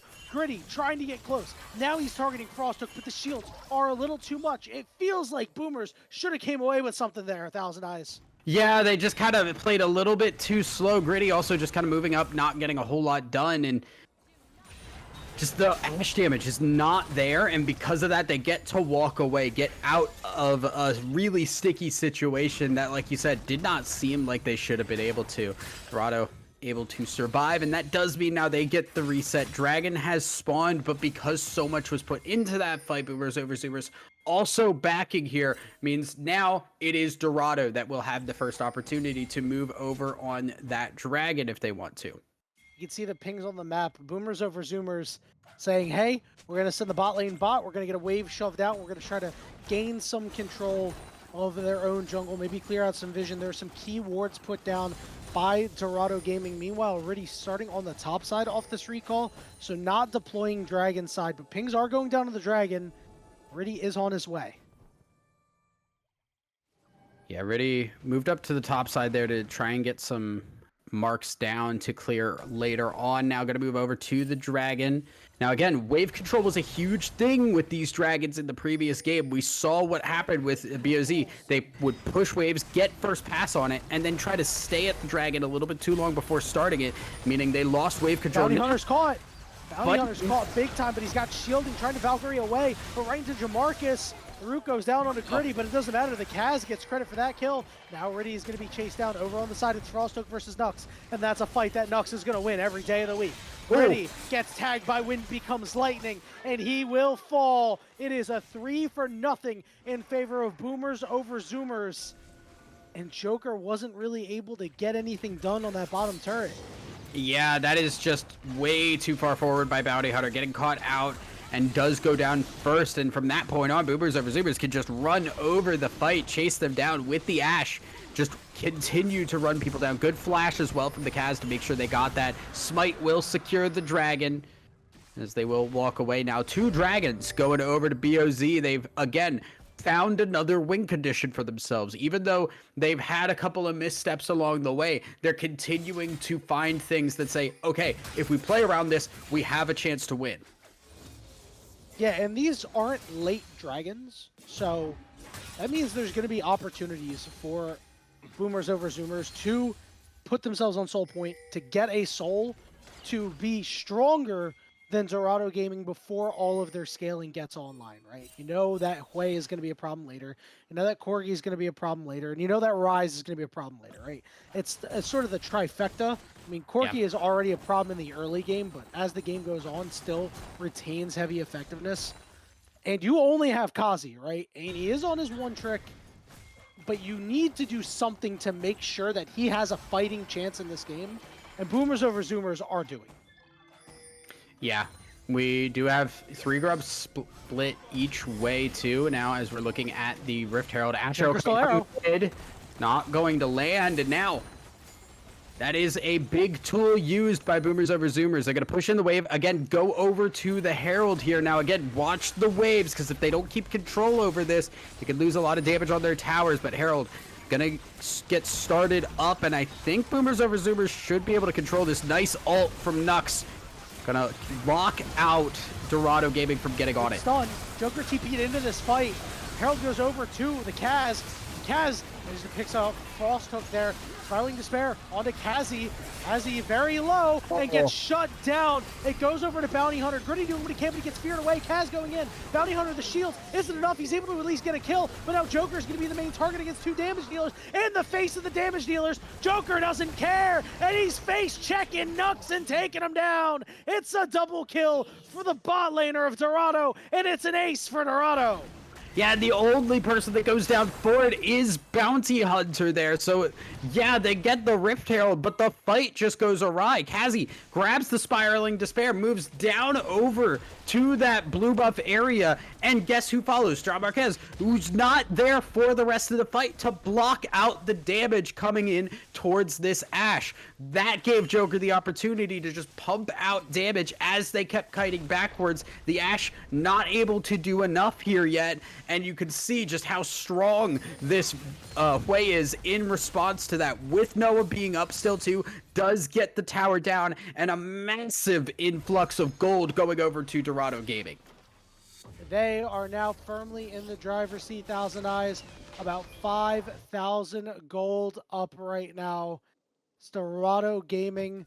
2 minutes until this next dragon. If they can secure that one, I think that'll firmly entrench them in this game and put them on the path to going up 2-0 in the series. It definitely feels like Dorado should be in control and closing this one out here. Now, there is still the question of what do they do about Kazi in the 1v1 scenario here. They've put the Corki over, who is clearing waves, and currently right now, A-OK. but a long lane can be a problem, as you can see. Yeah, Valkyrie on top of him, not away from him. Kazi's a little too strong here. The Ignite is on. Yeah. Bounty Hunter will fall. It's just because Kazi is so much stronger right now. But this really is a big problem. It's that, and also Bounty Hunter really should not be checking that bush. Yeah. It should not be that close when you know Gwen has ult. That was the thing. Yeah, you have Valkyrie to get away from the Gwen, but you have one Valkyrie. Gwen has 3 ults to use. Frostic here. Joker also in the area. Gritty and Jamarcus linking up. They're going to get this charge off. Get in the robot. The Kaz is still knock it into the turret, but he does get rooted. He's getting CC locked, but he's not taking any damage because of his ultimate. Frostic got stunned. Riddy is here with the shields. Now they're looking to potentially turn this around. Jamarcus is going to be the first target. It's Noah and Joker. The damage dealers with the teleports coming in from the Talia. Frostic trying to get this heal out, but he can't quite get it as the Winter's Bite takes him out. Kazi has no mana right now, though, so if there's any way Dorado can get in, they'll get a kill. Kazi goes down, forces the flash out of Nux, and here comes the ultimate from the Rise as he's looking to take over this game. It's a kill for Joker, a kill for Bounty Hunter, and a kill for Riddy as they turn the fight around. Yeah, it was a interesting start to that fight. A really good play by Joker to put down that W from the Hui to just catch them coming out of the Rift Herald there. Forced the ult early from Kaz, who then had to flash out as well to make sure not to take any damage, and successfully did not take damage, but that's an ult down. Gritty used the ult in that fight as well. Everybody used that ult very early, and what did they get out of that? They really did not get anything other than a single kill on that Leona before the fight broke out entirely. And with all of those resources gone, Dorado Gaming said, it's go time. Pedal to the metal. You guys used everything. We can force the issue and use the Rise ult to get in on you as you split up and win the team fight outright. Grab the dragon now. And even when Dorado start losing something, they realize their strengths. They don't back off in fear. They continue their pressure. A critical error for Boomers over Zoomers. Felt like they had a chance. They got that pick, they got the first turret, they got good damage on the other one. They just overstay their welcome a little too long. Take a look at the items on Noah right now. He's on his 3-item spike. He's got his boots. Yeah. That's an item on Rise. He's got his Rod of Ages. You saw how tanky he's looking, and he's got his Seraph's Embrace. It should be enough to be able to deal with Kazi on the split push. As long as they're ping-ponging waves, I think that's a positive for Noah, and it's a positive for Dorado Gaming as a whole. Yeah, it's really at the point now where Rise could just kind of clear waves really fast, and Kazi can't walk up very far here without knowledge of what is happening on the other side of the map for sure. Kazi cannot over push this. We'll just trade waves, like you said, ping-ponging it back and forth. But now the question really becomes, what does BOZ do? Because we've seen multiple times they've tried to take fights, and fights that, yeah, looked okay, but they use everything in order to get a kill or two, and now we're seeing Kaz in trouble again. Well, I don't know if this is it, Chief. This Bounty Hunter takes him out. I think it's time to go on the Baron. You can see the pings coming down. Dorado Gaming wants to end this game. Yeah, and I mean, why wouldn't you at this point? You took down the jungler. We see Kazi trading with Noah here, got the tower, and now Kazi just backing away. Noah not going to be able to TP up to that fight, but I don't think it really matters because you can't really contest this Baron. It will go down in favor of Dorado, and that's just, again, off of really good pick play here. You look at teams with the Talia and the Ashe, and you say, that's not the team that should be getting picked. They should be doing the picks, but Dorado still find a way. Dorado always finds a way. Riddy finds a way to impact his team in certain ways, no matter what champion he's on. And I want to give a lot of credit to the solo laners plus just the laners in general, right? I think Joker, Bounty Hunter, and Noah have all had some really good games. Obviously, Noah had a bit of a miscue at one point in the game, but overall has done a fairly good job making sure that Kazi isn't going absolutely crazy on his one trick. Yeah. I mean, it seems like they had this response like prepared almost, yes. Right? Like the Rise feels like a very deliberate decision against this Gwen, and it's handled it very well. You can see it only has died a single time here, and Kazi really only able to get the one kill, so cool. Gwen's not out of control. Gwen can just Gwen push is the not wave. immune. Gwen has become a little bit immune, but not immune enough against this Rise. Well, let's see what happens. He's doing a lot of damage to Noah, but the big shield is out. And it looks like Kazi will get the better of that trade for now. And that's exactly why, right? Like, you've got Roa, you've got Seraph's Embrace. How do you kill this Rise? You really don't. By the time you are capable of taking down Rise, he's already using his CC, using his move speed to get out of there. The phase rush is so important in this. And now, catching Corki out. That is a big catch to be able to take down a bounty hunter and relieve some pressure. Over in the mid lane, this turret is still standing pretty tall. Knockup is there, but Marquez is just taking so much damage, and he does fall to the spiraling despair as the siege is still on. Gritty can't get close. Kazi can't get close. The Kaz is showing up just for moral support, hits the wind becomes lightning, but he doesn't want to go into that death trap. the wind has become a small rain cloud. Is the response to that there, and now they're just gonna watch the tower go down. BOZ again, just like, cool, we gotta kill topside, but what did we lose in response? We lost our support and we lost the tower. So it's again still things working out in favor. With the Bear buff now, they're gonna move over to another tower here. They're keeping the tempo up, and BOZ just, yeah, every win they get gets matched and then some by Dorado. Just have to keep giving and giving. Oh, and by the way, Joker has a blue buff on him now. He was a little low on mana, but should be just fine for the next fight if it happens right here. Talia taking it back right now as Bounty Hunter is headed back up to the top lane. Jamarcus is taken down to about half HP. The minions are still doing their job. Nux is finally here. He's got to be the one to try to stop something. They're going to go on to Noah. Noah's forced to flash away. Kazi is looking to take over this fight, but he gets stunned. He's still pushing forward, looking for more. The shielding, the healing, it's just too much for them to handle. Spiraling Despair onto Kazi, pops him so low, forced to run away. The rockets are there. Joker Severing Bolt strikes in the heart deep of BOZ as Joker is running this game. The inhibitor is under siege. Thousand Eyes, I think this game could be over. This game very well could be over. It is just Gritty alive here. They're going to push on this. TP in. They still have the shields here for Gritty. It's not enough to survive. It's a 1-for-1, but it doesn't matter. They'll take that trade when the Nexus falls. Dorado Gaming Zeta put themselves on match point. It is looking dominant by Dorado. Again, another game where we said, oh yeah, they've got to scale up. They've got the tiers. They've got to kind of do all this stuff. They just still fought and won. How do you beat that at that point? Like, okay, yeah, the Rise able to just sit against the Gwen and not do anything. And we said BOZ, they had a couple of chances there. They had a point where the Gwen was doing pretty well against the Rise, didn't turn it into anything. They got those early dragons, didn't turn it into anything. We got the we got a couple of picks, but again, responses were just better every time. TP from Joker in that mid lane to respond, getting a double kill in response to the first blood. The damage that was done to the towers there. Cool. Lost our mid laner, got their support, got 2 towers, got a fight afterwards. It looked so much. It looked like Dorado just had control of the game and were forcing BOZ to just take whatever they gave them. BOZ, a disappointing performance. We needed the Kaz to do something in the early game, and he was left relatively quiet. That was his time to shine, his time to exert his influence over the map, and he was unable to get the job done. This puts Dorado Gaming up 2-0 in the set.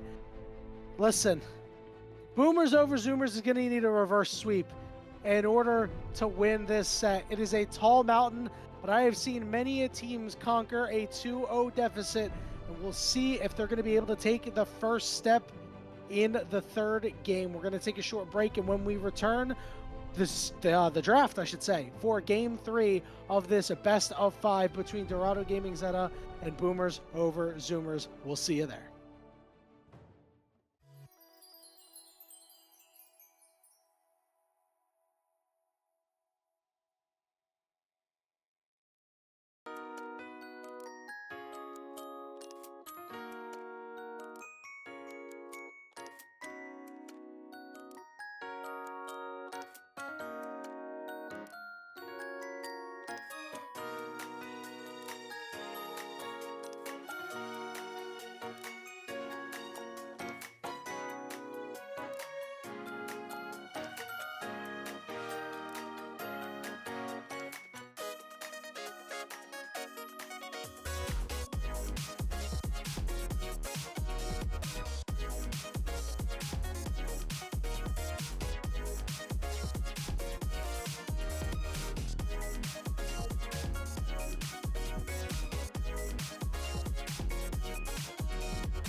Welcome back, everybody, to Blue Otter Masters Season 12 Playoffs Quarterfinals between Boomers over Zoomers and Dorado Gaming Zeta.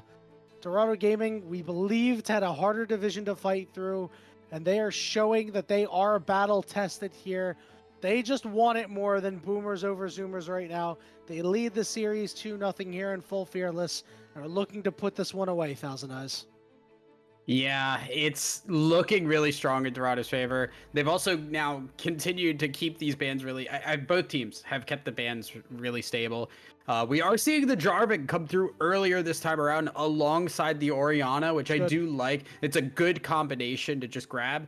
The Rel is going to be paired up with seemingly a Sylas here. Sylas has been pretty solid, but definitely is you know, you have to be good at that champion to be able to pull that one out. So we'll see if that does line up. Now, the ults that are currently on the board are not the greatest ult for Sylas. Yeah, that confuses me so much. Yeah, we'll see, because maybe they have an idea of what composition BOZ like to run with this, and this might be just a response. I also think just the Sombrero Orianna is not the worst thing in the world as Sylas. It still does its job, and we also seemingly have a Nunu that is likely to be locked in here, which, again, kind of, no, okay, well, oh, yeah, we're happy gaming. We're skirmish gaming is what we're doing. No, we are happy gaming right now. This is happy gaming. I mean, Riddy is a Belveth enjoyer, has played a lot of Belveth. You know, so I'm not too surprised to see him on it, but I don't really think the setup is there. Sylas doesn't exactly help you too much. Poppy is a fantastic pick by Boomers over Zoomers. We're 3 picks in, and Dorado Gaming has been Astrogapped. You could call it an Astrogaff for picking. It was an Astrogaff on on Dorado Zeta to pick Sylas this early. Yeah, picking the Sylas this early, and again, all these ults not terribly efficient on Sylas. I would argue the Jarvan ult's not terrible either, Poppy but ult's pretty okay. Poppy ult's okay, but it's not like, oh, I'm just picking something that's going to do a lot of damage. Now, the thing is, though, the Poppy can only be in so many places at so many times. You are now forcing this to either go in the top lane or the support role at this point. You can't flex it into jungle because the Jarvan has already been picked as well. And it also is just like you are picking a team that is all-inning into this, right? So if you are the one going in, if you are using Poppy early to go in, your W is not going to be as useful to protect your backline that you still need to be able to pick up here. 80 carries, meaning untimely demise, as Jin is off the board.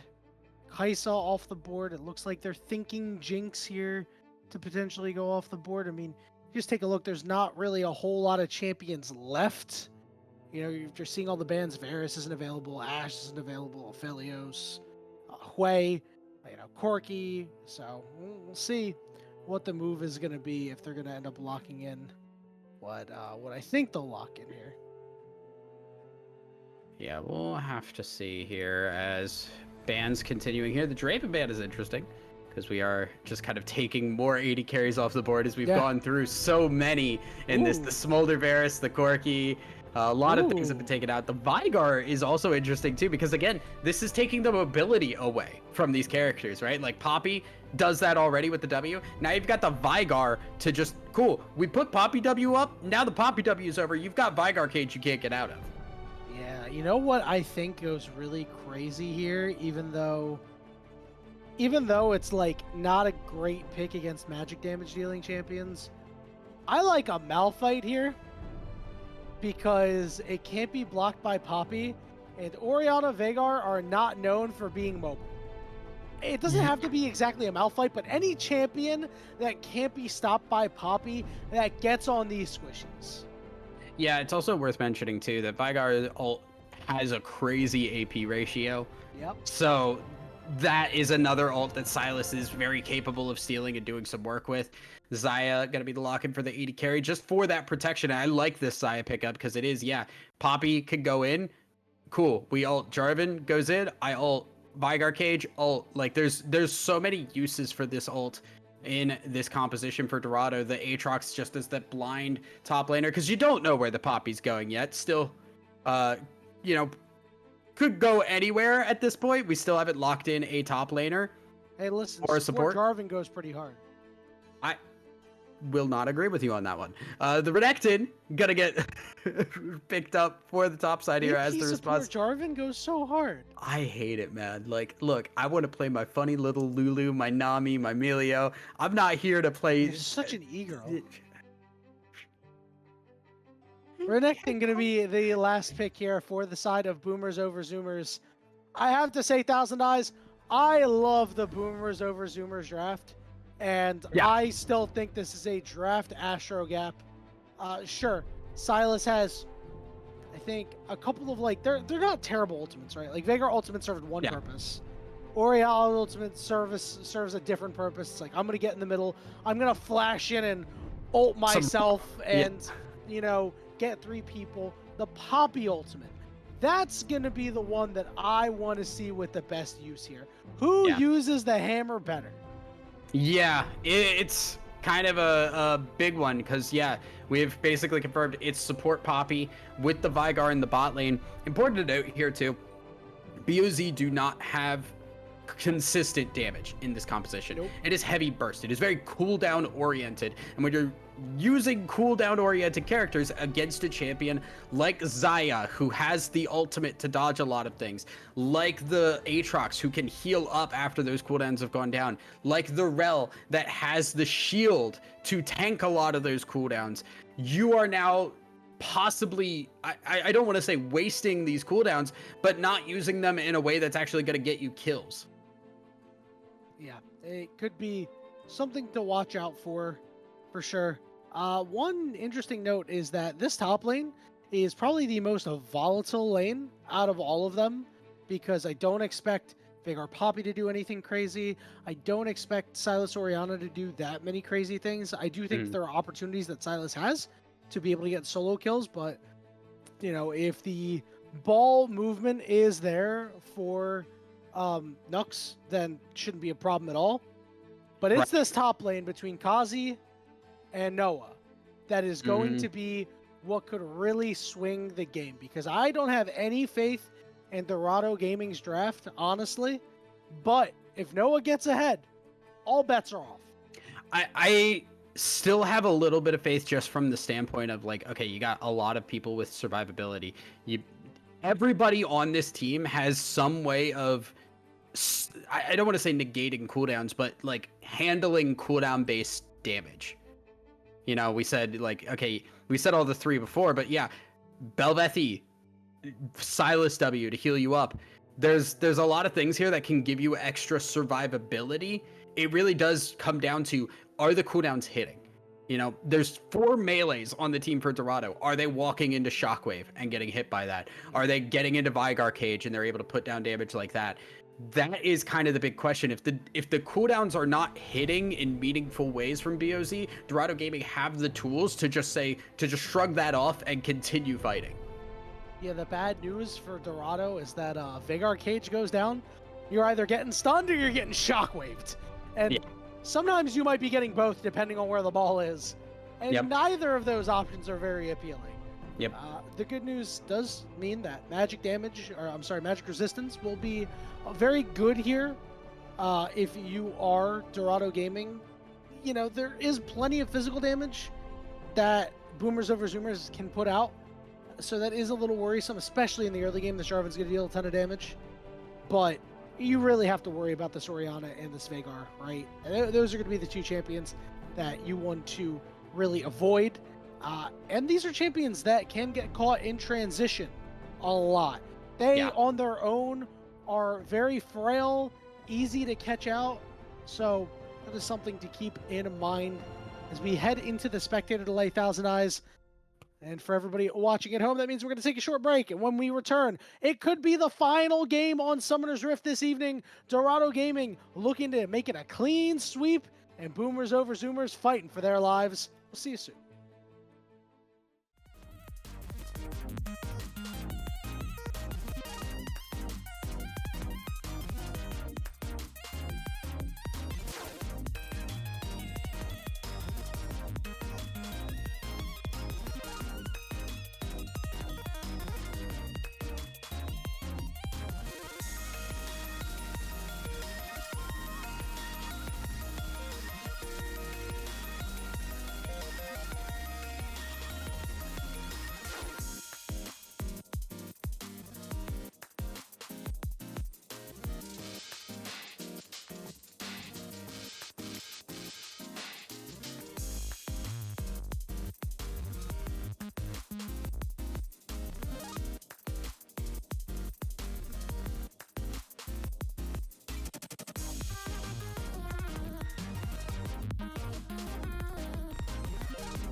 All right, Otters, it's your last chance. If you're a Boomers over Zoomers fan, they need to come up huge, backs against the wall.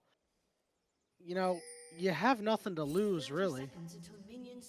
Yeah, I mean, you got to pull something out here. You're kind of looking at just your entire season being over here off of just a bad game here. But a lot of emphasis being put on this Vigar Poppy, I think. That is really the crucial part of this composition. And like we said, my concern is I think Dorado do have tools to continue fights through the composition that has been put together if it does not land the way they need it to. All's quiet early on here. Really want to see what Riddy's going to do for the side of Dorado.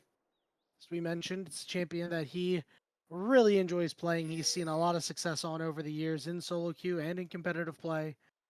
And heck, you know, when you're up 2-0, it's not exactly a super clean team composition, but you may as well fire off the Belveth. I mean, the Kaz has had some games where he hasn't been able to take advantage of a strong early game, and it means that Riddy could invade him at some point and cause a lot of problems. They're starting on the opposite sides of the map right now. Yeah, gonna be seeing just mirrored jungle here, which does mean Jarvan gonna be moving down towards this bot lane, which I like. Get on this Saya before she has the ult to avoid to avoid this engagement here. Top side, though, like we said, very volatile. Either one of those top laners getting ahead can swing this game very heavily, because that means the other top laner doesn't have a way to respond. They are just very much stat check champions, and one ahead means the other is behind. It's quiet so far. We're seeing Bounty Hunter really in the face of Nux right now. The Kaz is coming around. Bounty Hunter is very low. He's going to dash with the Abscond. The Kaz is just going to hold off. He's not going to go in on Bounty Hunter. Yeah, and I like that. Just keep the pressure there. Riddy is looking here, I think, recognizing I can fight this Jarvan. If Jarvan is, gonna spot it out, and the Kaz honestly just backing away. Look at the bot lane. The bot lane has gotten the push on the bot side. This is kind of what happens when you have Vigar Poppy. You don't have wave control here. That means they can move in on the blue buff, make sure Riddy gets it and get out. It's a double buff for Riddy now, can just move over and keep the blue buff on his own side. Perfect stuff from Dorado. Good team play. Joker and Frostoke leveraging their strength. And yeah, Bounty Hunter not taking an L on that gank. It's the reason why that was able to happen. Now, Kazi is going to make sure that all of these are up by hitting the Scryer's Bloom.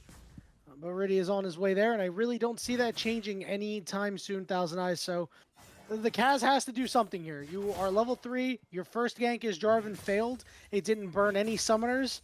Your next one needs to hit. Definitely does.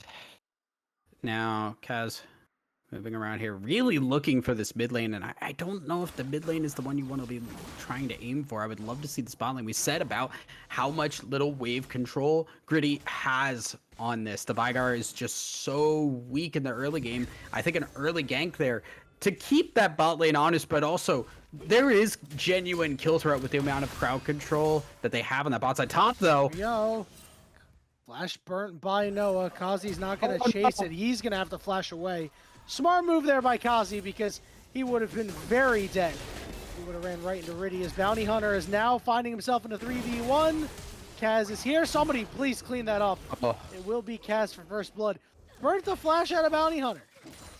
Burnt the flash out of Bounty Hunter, and it's just the amount of pressure that has been put on this mid lane. How many times we've seen Kaz there twice before that play happened.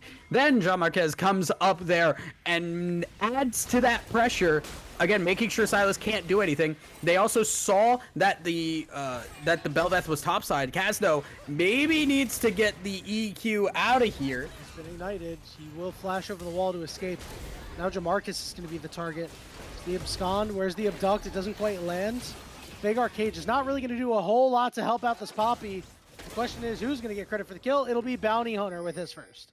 I like the idea, right, of getting that kill, immediately going on the Raptors, knowing you saw the Belveth topside, but the Belveth was topside a bit ago. Remember how long it took to get that kill? You can't immediately go down there, especially when as that play is happening, Frosthook can be moving up there. It's just not respecting the timers that Dorado Gaming has on a couple of important champions in that fight. All good for Dorado here as the wave is shoved in, so Gritty has to play at a very long range, just trying to get his last couple stacks. Shockwave used by Bounty Hunter because he is the first one to hit 6. Does a lot of damage to Nux. Does a lot of damage to Nux, but pressure is still being put down. And again, how aggressive Bounty Hunter is playing, we've seen it get abused. There is the sweep that is going to see Nux, but does not see Kaz. Should be kind of aware here. There is a little bit of shenanigans happening. Grubs are up, so Frosthook moving around. Gonna now know that Jarvan is nearby, but the Grubs will be started up, and Poppy is late to this. I don't think this is a fight that BOZ should be taking.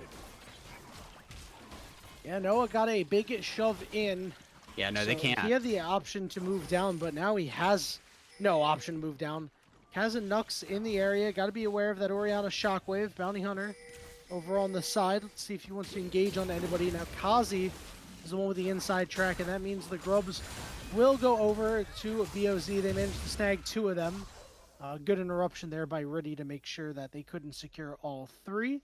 And, you know, Thousand Eyes, this really isn't that much of a Grubs game in my opinion. No, I don't think there's anybody that goes crazy with it. I mean, again, if one of these top laners goes kind of wild with it, then possibly, but it doesn't feel too out of line for anybody.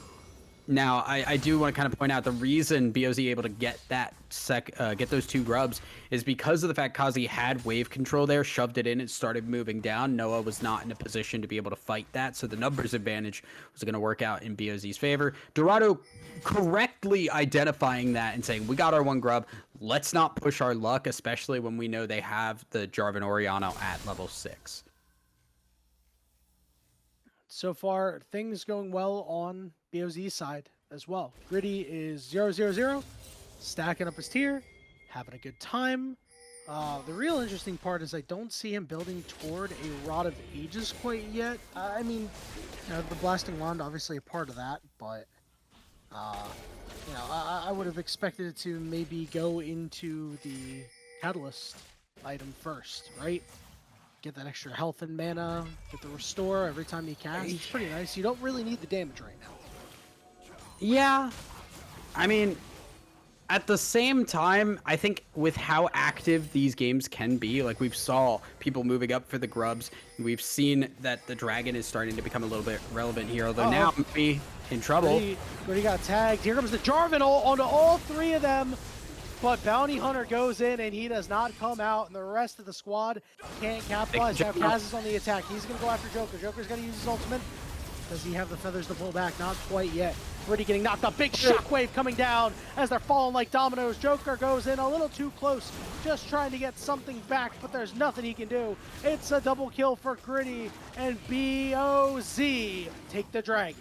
And that's Bounty Hunter just going a little bit too hard. Didn't have the support of the team. They just focused him down inside the Cataclysm. They used the the Cataclysm in response, their own.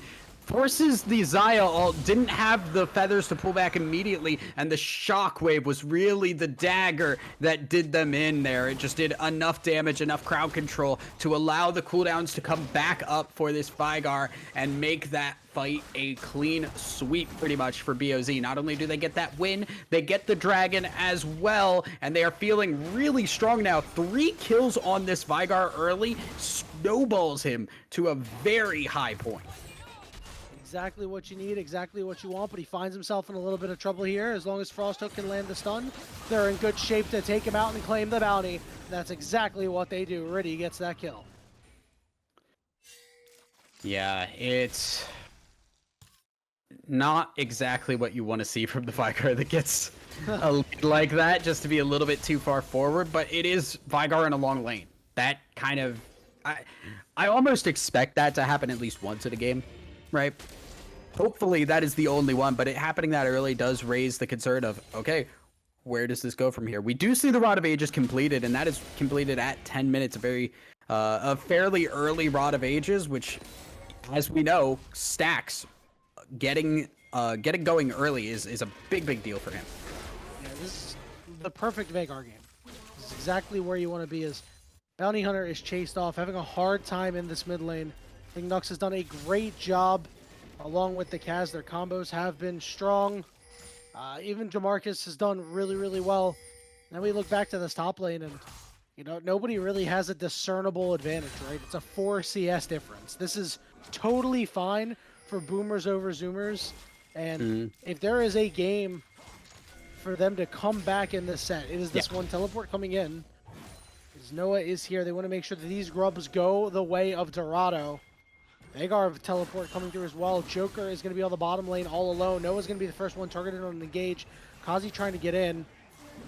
Poppy ultimate for Bounty Hunter. We'll see if he wants to utilize this to try to knock some members away.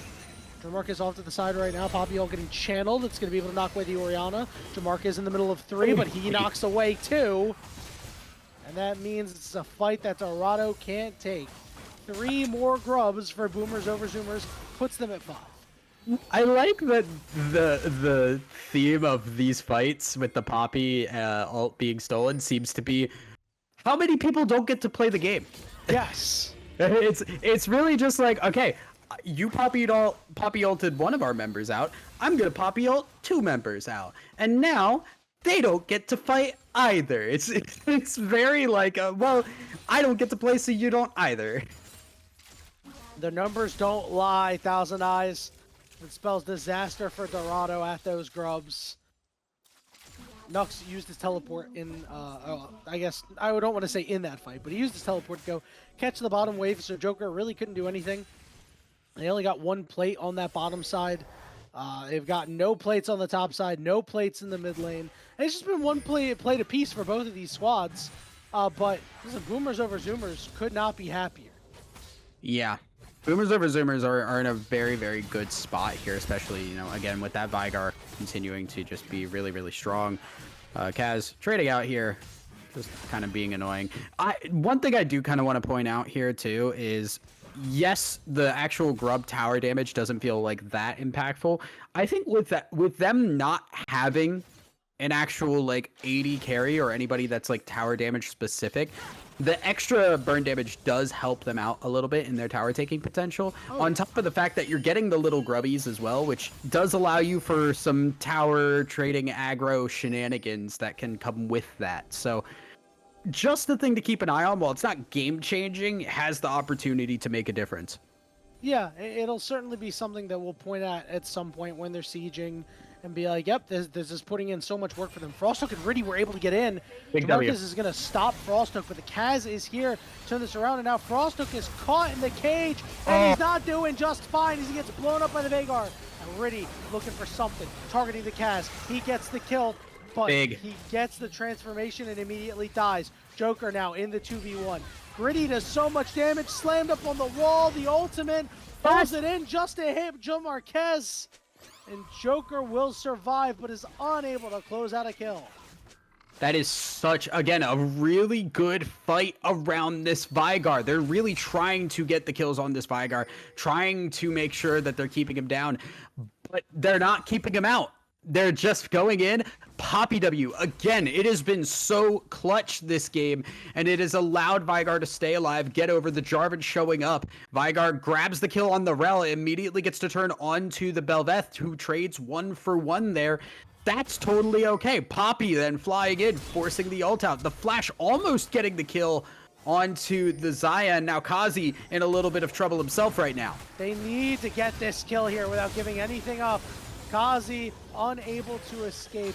A big breath of life for Dorado Gaming. They critically needed that kill. The Kaz is going to respond down on the bottom side and try to take Dragon number 2, while the Rift Herald will go over to Riddy and Dorado. It will be a kind of important Dragon, though. Like, Rift Herald going over is nice. We do see a lot of damage being done on this top lane tower as well, so Noah priming that for the possibility of a take here for that first tower. But double dragons going over here in the early game to BOZ. We saw them get that in the last game, didn't turn into anything. But I think, again, with how much they are ahead at the current moment in time, that could be a really, really big deal here. Bounty Hunter in trouble. On top of the Veigar after the Skand abduct here. Bounty Hunter doing his thing in a 2v1 right now. There's a lot of damage to the Kaz. Now looking for the Kaz. The Kaz healing up quite a bit, but it's not enough. Now Bounty Hunter not getting the abduct part, but is able to find a kill in a 2v1. And all of a sudden, Dorado's starting to come back. And I think that's a little bit of just a mistake to try and tower dive somebody as mobile as a Sylas. Unless you catch Sylas inside that cage from the get-go, it's really tough to try and do something there. Veigar didn't have the crowd control, didn't have a way to keep Sylas locked down, so none of those abilities hit. And again, remember, cooldown-based damage, if the cooldowns are not hitting, it doesn't mean anything. And Gritty, you cannot be here. Well, Noah gets stunned, and then he gets stunned again, and now he's taking a lot of damage. He's ignited right now. But it looks like he's just fine. So he gets another turret, has completed his first item, that Spear of Sojourn, and is ready to just take over this game. Good news is, on the other side, Kazi also has a kill, working on his second item. So again, these top laners have made some impact, but we're looking for them to just make a little bit more. Yeah, it's been fairly quiet on the top side of the map, just kind of a little bit of back and forth. Man, I'm concerned at the last couple of minutes here for BOZ, because I think they've made a couple of pretty crucial mistakes, things that are genuinely just mistakes of their own accord, not anything that was incredibly. I don't want to take away from Dorado, but trying to dive the Sylas, not the greatest idea. Yeah. Now, staying a little bit long, the Aatrox able to force out Ignite from the Poppy, which I think is a crucial summoner spell when you're looking at champions like the Bel'Veth, like the Sylas, like the Aatrox. These are all champions that have pretty crucial heals in their abilities. Now, looking at some top lane action here, is Kazi going to fight it out? Yeah, he uses the Dominus, the Kaz, trying to get in there, teleport coming in. No knockup onto Bounty Hunter. Multiple teleports here. Orianna gets there first. They take out Frosthook. Oh, they're all in. Is here as well. And now they have to commit to this, right? Kazi is going to take his back. Top outer turret going to fall.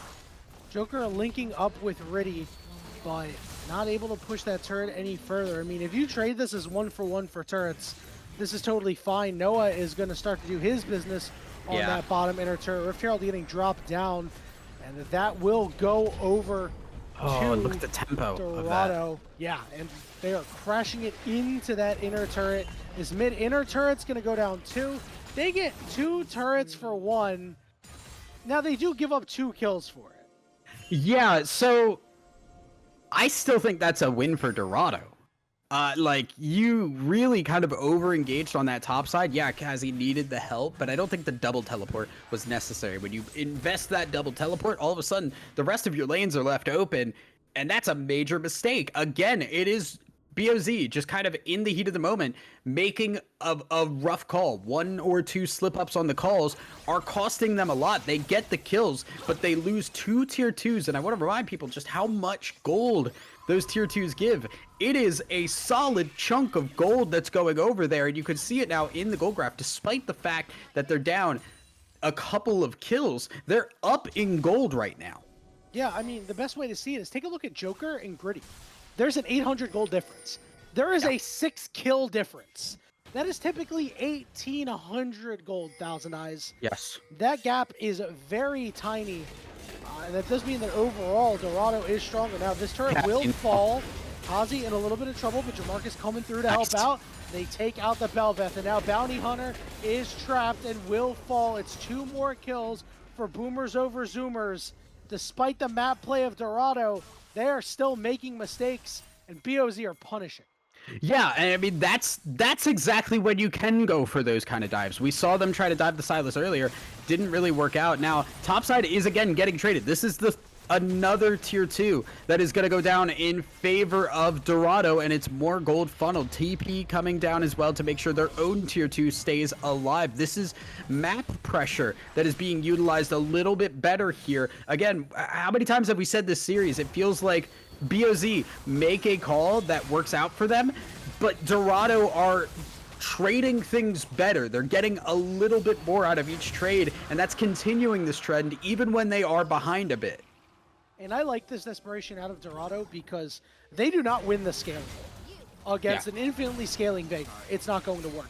He engages on the Marquez, or Joe Marquez, but the teleport coming in. Kazi is now trapped in the middle of 3 members, and he can't get out. He's forced to flash. The question is, can he get any more? No. Poppy ultimate stolen by Bounty Hunter. They're hanging around near this Baron. I think they had at least an idea, but I don't think it was a good idea. Yeah, we do not want to be doing Baron against a Cataclysm, a Poppy W, and a Veigar cage here. You can see just already Noah taking a bit of a chunk of damage here, but that is flash and teleport used by Kazi. Coming back into they're just trying to go in. On the flank, big target on the Orianna. Nux is able to flash away. They turn around, Poppy Hammer knocks away multiple members. Nux's ultimate only on himself, doesn't do anything. Riddy survives as the Kaz falls. It's a 5v4. DeMarcus is going to be the next target as the flash knockup is there. Can Noah get closer to take him out? He can't quite do it as Kazi trades a kill back. Jamarcus will finally fall. It's a 4v3, but Noah's all alone right now against 2 very fed members and Kazi. Kazi's got the ball on him for the extra armor and MR, and Noah will go down, unable to stop the onslaught, and it's a shutdown for Kazi. It's a 2-for-2 overall, but a very elongated fight that I think was just a little bit over-engaged by Dorado. The engage there was really good. So many resources had to go into just keeping Nux alive, who finally got a shockwave up, but not a great one. Gotta get out of here.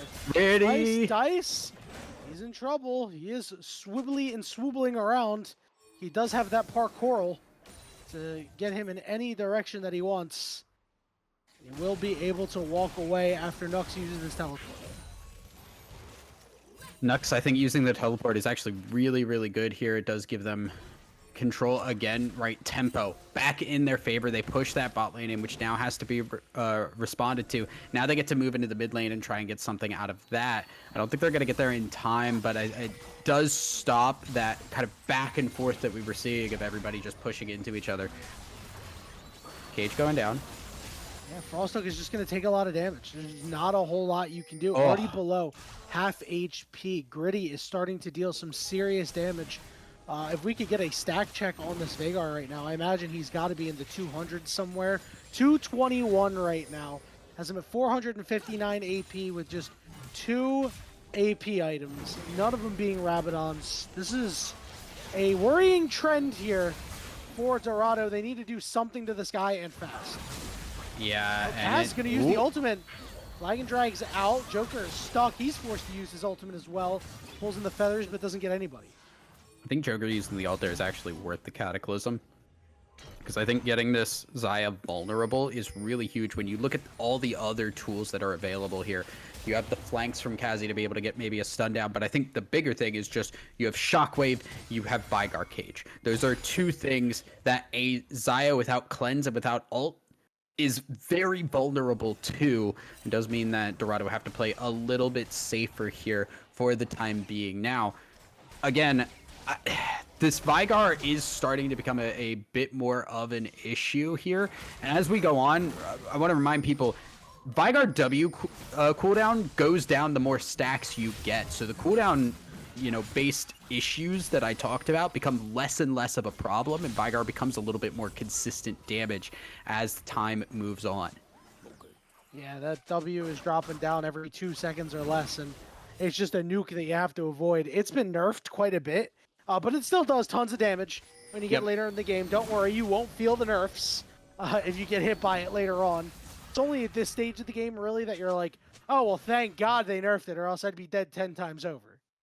I think what it does force too is you do put points into the W versus the E, which used to be the max order for Veigar, because you used to put points. The W used to be good for the AP ratio primarily, and what they did is they made it a little bit more necessary to level that, because before you could put points in the E, which made the stun longer, which made Veigar extremely oppressive in a lot of different ways. Yeah, that long stun is still very useful, right? I always like going back and forth on points on it, to be honest. I don't know if it's the greatest thing to do. A freak of nature. Hey, listen, seriously. Sometimes you need a little bit more damage, sometimes you need a little bit more stun. If you're quick with your fingers, it don't matter anyway, Thousand Eyes. as this final dragon is up, looking for a Cloud Soul buff here, as Noah is caught in the cage, slammed into the side, bursted out and down. Joker trying to get out, kite this fight out. Frosthook on the backside, finds a huge Magnet Storm, and the health bars are starting to drop. Joker's got to try to get close, but Joe Marquez rejoins the fight. Joker walked into the wall and cleanses. They're so low, but he's lower, and he will fall. It is an ace for Boomers over Zoomers, and they'll take the soul. Yeah, and that's the team fight potential there, I think, just coming out a little bit stronger for BOZ. They just walk in there, they immediately take out the Aatrox, push him into the Vigar stun, just obliterate him, and from that point on, yeah, okay, you use some big cooldowns there, but not enough that you're not still a threat. They pushed everybody out there, Shockwave came out as well, everybody just forced into that fight after Aatrox was gone, and your front line is out. Yeah, Frosthook, great ultimate, and a lot of damage was put down, but it just does not do enough. Big win for BOZ. They now have the Cloud Dragon, or the Cloud Soul rather, with, I think, not the greatest. Might help in terms of keeping Vigar alive in a sticky situation. You can ult and run away. But I think the biggest it helps is the Renekton. Without a doubt, Thousand Eyes. Now, one thing to note, it's only about a 2,000 gold deficit for Dorado. There are big shutdowns for them to pick up. Bounty Hunter is forced to flash away and just dies in the 1v1. That's that shutdown really gets bad. even bigger. But there are big shutdowns for them to pick up because these members on the side of BOZ just have not fallen. 2 deaths between all 3 laners. But if you manage to get your hands on one, it's a big infusion to try to find a way back in. But after that turret went down to the bottom side, Kazi opening up that lead a little bit more. Pings going down onto the Baron here. This is Dorado's opportunity, though. We all know about Baron throws, but it looks like they may be giving it up. Yeah, I want you to look here at just how often Vigar's using the W, right? Like, there and there. It's a low cooldown now. We have hit that breakpoint where Vigar's damage is very threatening, and it's why this Baron goes down as quick as it does. I am not certain here what Dorado Gaming's answers are going to be. I would imagine up next probably a Rabadon's to come through here. Yeah, it does look like we're going to be working towards that. That is going to spike this Vigar like nothing else. We've seen how much AP does Vigar have right now? Can we get a check on that one? He's probably in the mid 300. All right, he hasn't stacked as much as I thought, but he's at 700 AP. Yeah, he's at 700 AP. A Rabadon's finished on that is going to crank that up to 1,000. And that is the point where Vigar really does feel like a boss character. Like you're just walking into a wall and it's cool. He just pops me if I walk up there. Especially when you look at what the front line is for Dorado. It is Rel, it is Aatrox. Everybody else is pretty squishy, all things considered, as long as he can one-shot them, and he really can. And guess what? If Noah walks into the cage, right, and gets hit with a QW, he's going to take damage. It's not like, oh, you know, he's tanky, he's not going to take it. No, he's going to take a lot of damage. He's got no MR. Now he's going to 1v1 with Kazi here. This would be a great way to kickstart a comeback. They managed to win this 1v1, which now has become a 3v1, as Kazi will fall. It's a shutdown going over to Noah, but on the top side, the Baron empowered minions. They are ripping through this turret with their 5 grubs. The inhibitor has fallen. You give so much to get so little. Yeah, inhibitor down. Now, again, just kind of be able to back away. I am looking at Dorado, and I feel like their time has passed. That window has kind of closed at this point. Oh, yeah. Their best opportunity really is to just try and catch mistakes. And for what it is worth, we pointed out mistakes that BOZ have done throughout the series. Even in this game, Dorado have the chance to make something happen, but it does feel like BOZ have to open the door a little bit for them. Yeah, and you would think that the Renekton dying does that. It was almost 1,000 gold shutdown, but BOZ was just quick on the response. They said, hey, we're shoving on the top side here. This is really good. They're going to make a play on the weak side of the map. Great. You can have your 1,000 gold. We're going to take damn near everything else. And now they only need to play on the 2 lanes. Joker has to handle the wave off the top. I mean, he's doing a good job to make sure that he buys Dorado enough time with where the wave is going to meet on the top side. But I'm not sure if it's going to be enough. All BOZ has to do is just kind of wait it out. Yeah, the siege has become a problem because, you know, AP champions, well, they don't have the attack speed on towers. They do hit the towers really hard, and it scales on AP. So Vigar, deceptively good at tower taking. Oh, yeah. And we said the grubs as well, kind of coming into play as well. As they kind of back away from this now. They're kind of just trying to buy time, right? Because their Baron is gone. They're waiting for those inhibitor, those super minions in the top lane to move inwards here to create another point of pressure here. They're looking like they're gonna get this outer tower, or this inner tower here. And now the long game really does become a problem because the waves are pushing in. They're going back and forth, controlling these two lanes. Their top lane will continue to push, and Elder Dragon is spawning in 30 seconds. Control of all three lanes is going in favor of BOZ. Joker over near the mid lane here. Off to the side is the Kaz. There's only 3 members in the mid lane right now. Ball's on Jarvan, so if he goes in, you could see a killer shockwave come through as Gritty is working on the bottom inhibitor turret. And as you said, Thousand Eyes, just chunking the turret with his auto attacks as it falls and the base continues to crumble for Dorado. It's a slow chokeout, and it's a slow chokeout BOZ can kind of take it. I like that they're doing it, right? We've said multiple times, have the better scaling for sure in this. They don't need to force the issue. Now they might be able to, though. Noah is caught, and you can see the damage that Vagar does to him. No Vagar ult, though. Noah trying to heal. Bounty Hunter will fall. Close quarter combat. It's Joker's time to really shine here, but he gets shut down. They slam the door on Dorado, and BOZ will force a game 4.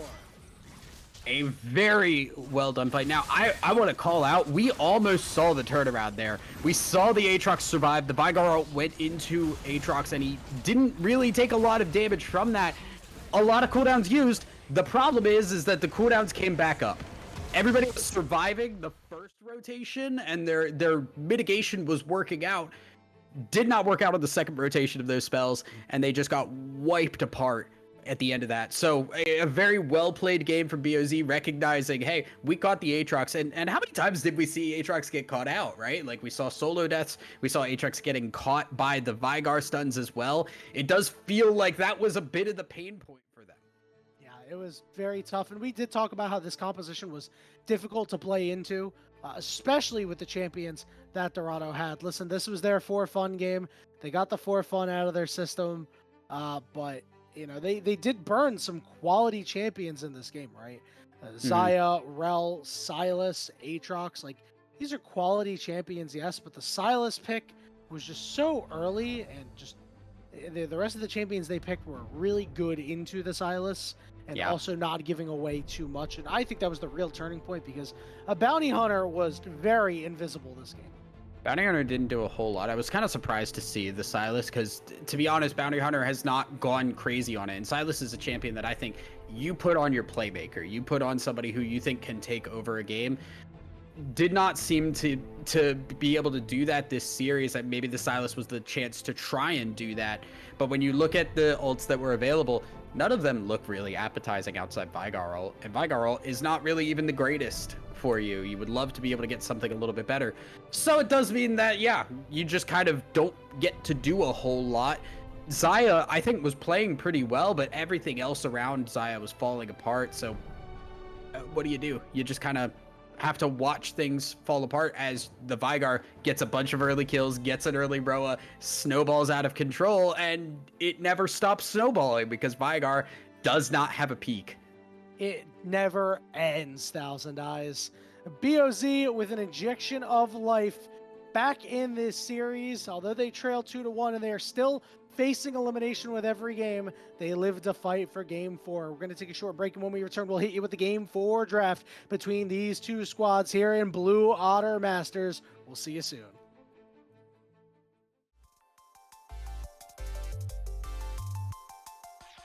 Let's go.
Welcome back, Otters, as we head into the draft of Game 4 of this best of 5.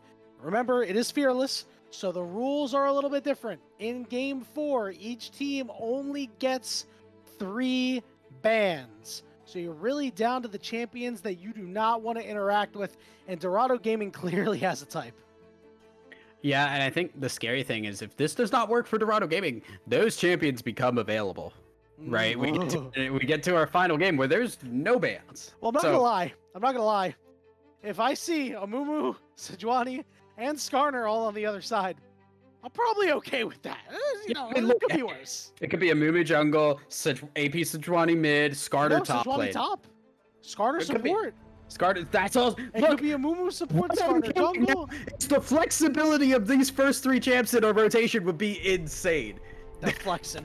They're flexing it out right now. A couple bans on the other side, not too surprising. Most of them aimed at Riddy, but also that Pike getting it taken away from Frost Hook, who is really fantastic on hook-based champions. Thresh is a champion I'd love to see him pull out. I believe Blitzcrank is still in the cards here, so maybe that's an option. Yeah, we'll see. We'll see what he goes with. Yeah, we'll see. I like the Syndra pickup here. I think it's probably one of the better mid laners that's still available, and it flexes well. Ahri is another one that, again, does very much the same. So happy right now. How many times have we seen this matchup kind of exist, right? Ahri so is happy right now. Both these champions are, I think, very capable of setting up for junglers as well. And I think that works a little bit better, too, for Dorado Gaming, because we know what Riddy is capable of on these jungle champions. Syndra, boom, hit the stun. Yeah, she's not as much of a mid-game powerhouse as she used to be, but you put her with something, not a Lee Sin, because Lee Sin's irrelevant at this point, but like other early to mid-game junglers, you just get kills off of it over and over. Okay, I like the fact that we're seeing a Wukong come through here. Not really too much setup, but you can always pick that up later. Looks like Jax will be the lock-in coming through for Dorado Gaming, so they have 2 very powerful solo laners. It's so weird to see Jax and a Fearless not coming on this until this late, and then Maokai the lock-in. Yeah, he has been banned a lot, but now he's on the table. Maokai coming through. I like this first 3 picks from Dorado. It looks like they're coming in with attitude this game. They do not want to lose. Yeah, Jax has been banned in game 2 and 3. He was available game 1, did not go through.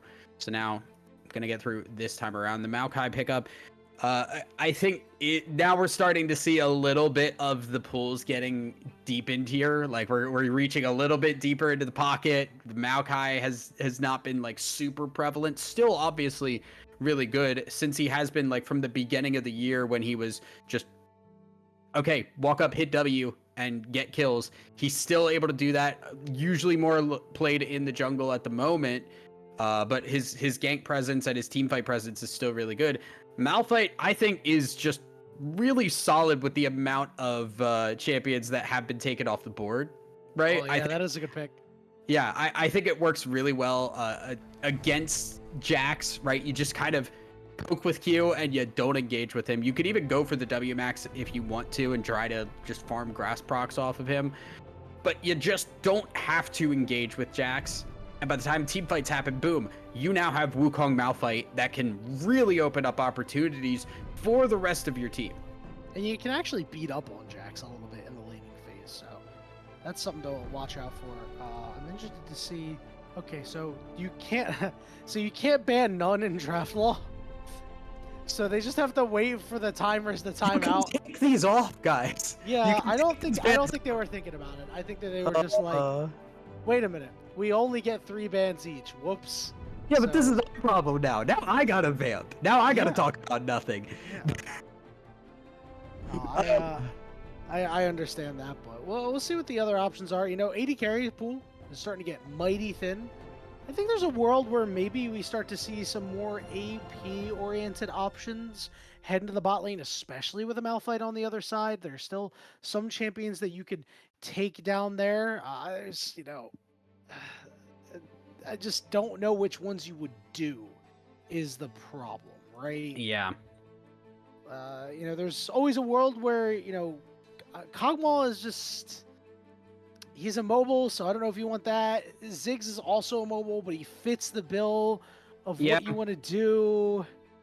I think really I would like to see something that can just really work well. So like on BOZ, I want to see them get something that works well with this like team fight engage kind of style thing. I'm trying to think what would still be available that would work well with that. I almost would like to see a Lucian. Caitlyn I think can work as well. Just something that has really strong presence early that you can work around. Because what I'm thinking here is, cool, you get Caitlyn, you get a pushing lane in that bot side. Ari can clear waves and roam in the early game before Syndra starts to get that second Q on. Move around the map, move with the Wukong, try to get dives down early. I think there's opportunity there, especially when what we're looking at on the other side could be a Jhin, which is very vulnerable under its own tower. Yeah, if you pick this Jhin, you are going to get Kate Luxed on all day long, and you're going to have a bad time. I disagree. Do not lie. He locks it in. He locked in the Jhin. Listen, there's not too many options left, realistically, right? I mean, yeah. You know, who's on the board? I think Ezreal's on the board, so maybe you could have went with him. Now this Blitzcrank pick, if you lock it in, you really run the risk of pulling in him. You run the risk of pulling in the Malphite and killing your team. Pulling in the Wukong. Pulling in the Wukong and killing your team. They could go for a tank support. I think Alistar might not be bad here. I think Alistar facilitates what you want to do really, really heavily. I would be a little bit worried on your damage composition, but I think it would work out okay. Because if Ari and Caitlyn are behind, your damage is poo-poo bad. Yeah, but it is pretty bad. But yeah, you could always go like Kate Lux. Actually, Kate Morgana seems like it'll work just as well. Morgana, much less poke, but you get the black shield. Yeah, the black shield is good. I would have liked a Seraphine as well. I think a Seraphine would have been really, really good just for, again, more team fight, but also more damage as well. But the Morgana does mean, cool, Ari's fed, black shielder, let her go in. Caitlyn is fed, black shielder, keep her from getting rooted by this Maokai, hit by the Blitzcrank hook. The nice thing too with Morgana is you can just stand in front of your carry and just, okay, he hits Blitzcrank hook, I shield. And they're about the same cooldown. You may need to put a couple points into the shield early to make sure that's matching if you want to do that. But 99% of the time, even if you don't put points into that, you're going to have the black shield up when you need it. Yeah, and Mercury Shreds goes really hard against the Dorado gaming team. Just take a look. It's like, oh, you know, Syndra, we're going to neuter her damage. Oh, and her Scatter of the Week's not going to do a whole lot. Jack's Counter-Strike, sure, I'll just walk away from it. Maokai, Jhin, it's going to be interesting. This Blitzcrank is really going to be the champion that determines a win or a loss here at Thousand Eyes. I think that it's up to Frosthook to live up to their name, live up to expectations, and make things happen. Land these hooks onto non-shielded targets. Don't hit the Malphite. I think if you hit the Wukong, as long as everybody's there, you might have enough damage. But depending on the point in the game, you might not have the damage, right? Jhin takes a little while to ramp up. Syndra is not exactly one-shotting everybody early, and Jax will also take some time to ramp up. I actually quite like the Boomers over Zoomers composition in this game, Thousand Eyes. I'm glad you enjoy it too, because I think that they can even this up and send us into Silver Scrapes. We are awaiting the spectator delay at this time, so that means we're going to take a break, and when we return, we'll be on the Rift. Dorado Gaming, they need to prove something to us now, because this team composition has not sold us yet. And on the side of Boomers over Zoomers, they're just looking to knot it up. They're looking good. I kind of want to see Game 5 no bans, so hopefully we'll see you there when we get into game.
All right, Otters. Game 4 of this best of 5. You can see the teams are starting to get a little weird. Obviously, Blitzcrank is a pick that you'd expect to see nowadays on the outskirts of the meta, but certainly Caitlyn and Morgana are champions you don't see nearly as much as Frosthook and company already moving in, but Gritty knows, he's aware. Staying under his turret, dropped the ward down, gonna spot out everybody. I don't see any ping going down, but they should all know.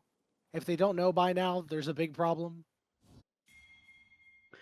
Yeah, they're gonna back away, and response is gonna be a ward. And response. That's a very good word, also. So technically, this is a win in favor of BOZ.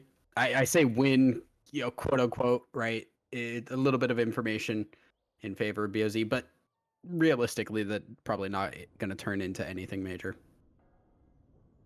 Should be a bit of a nothing burger, although Maokai, not exactly the best skirmishing early game jungler, whereas Wukong certainly has that in his profile, so we could always see a world where Is that his Twitter profile? decide to go in already. Yeah, actually, if you've been following him, I know you're a fake fan, so you don't follow Wukong, but I can't say that I do.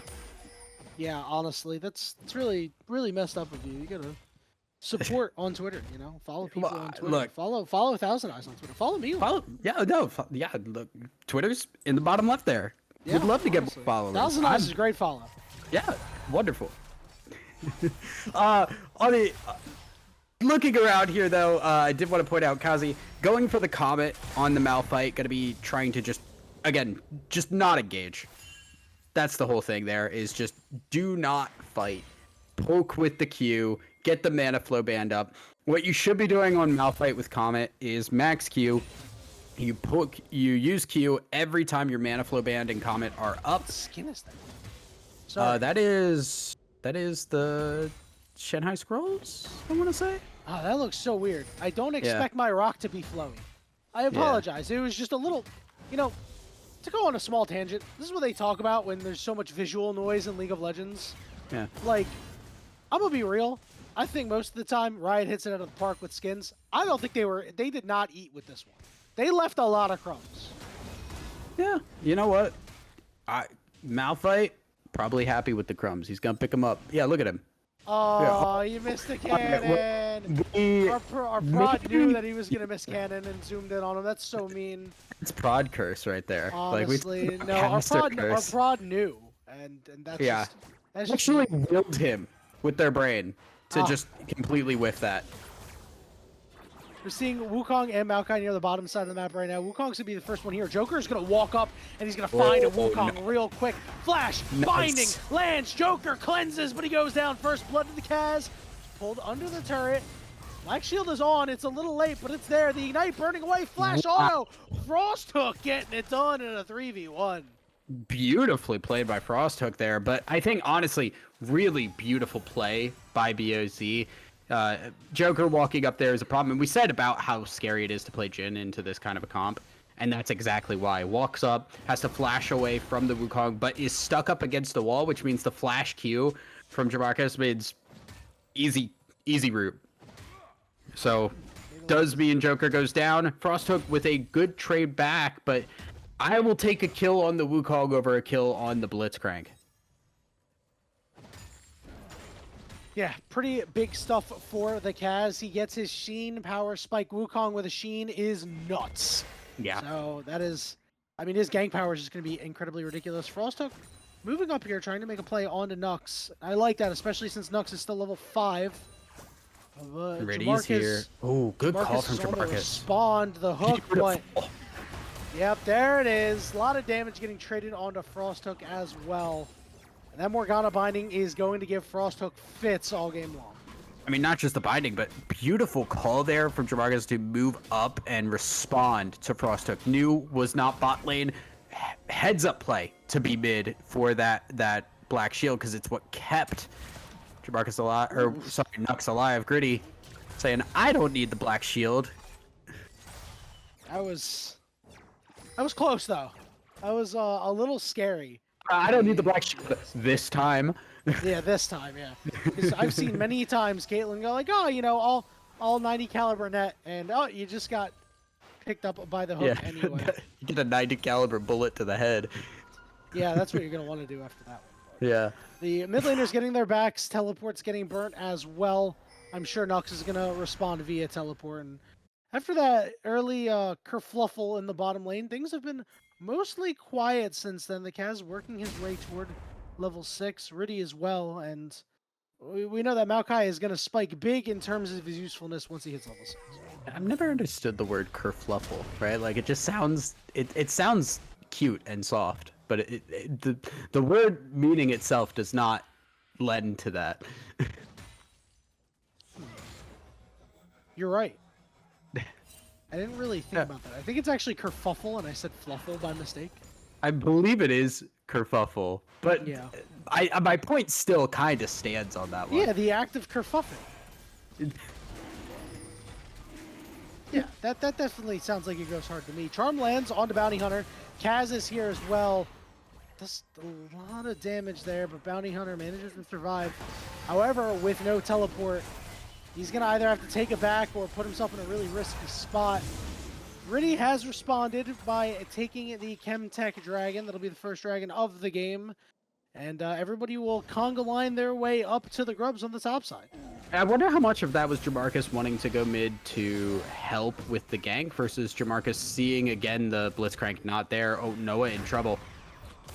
Well, the minion helping him out. The Minion. best bro in the world says, "Get down, Mr. President. I got you. Look at him. Applaud him. Give him his plaudits." No, don't do it. He No. lived for this. No! Oh, man. He has So no sad. heart. Kazi, how could you? 3 grubs taken to the side of BOZ. Joker has pretty much free reign down here because Gritty very well aware that Frosthook is in the area and is just getting zoned off of minions, off of EXP. The Joker's getting free turret damage, up to 2 turret plates really soon. Finally, the team is going to come in for a bailout. Yeah. A lot burned there. Does give a little bit of a lead here for Dorado, but honestly, things are kind of a little bit stale, and that I want to say BOZ get the edge from that, right? If we're talking about like team fight potential, we talked about the Malphite all into Wukong, all into Morgana all as well. Ari given free reign to just ult into the backline from that. I like the team fight for BOZ a little bit better. I think if we're talking skirmish, if we're talking split push potential with the Jax, there's a lot there for Dorado, but I would love to see them get some kind of lead early, especially when you're running something like a Blitzcrank who just has such potent control of the early to mid game with those hooks.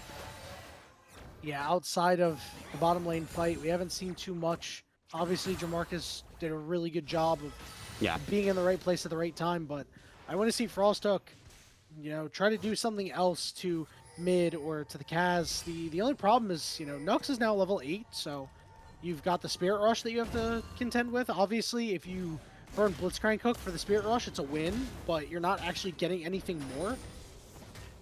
And I want to give credit doesn't where really it's... feel like it's the best investment of time.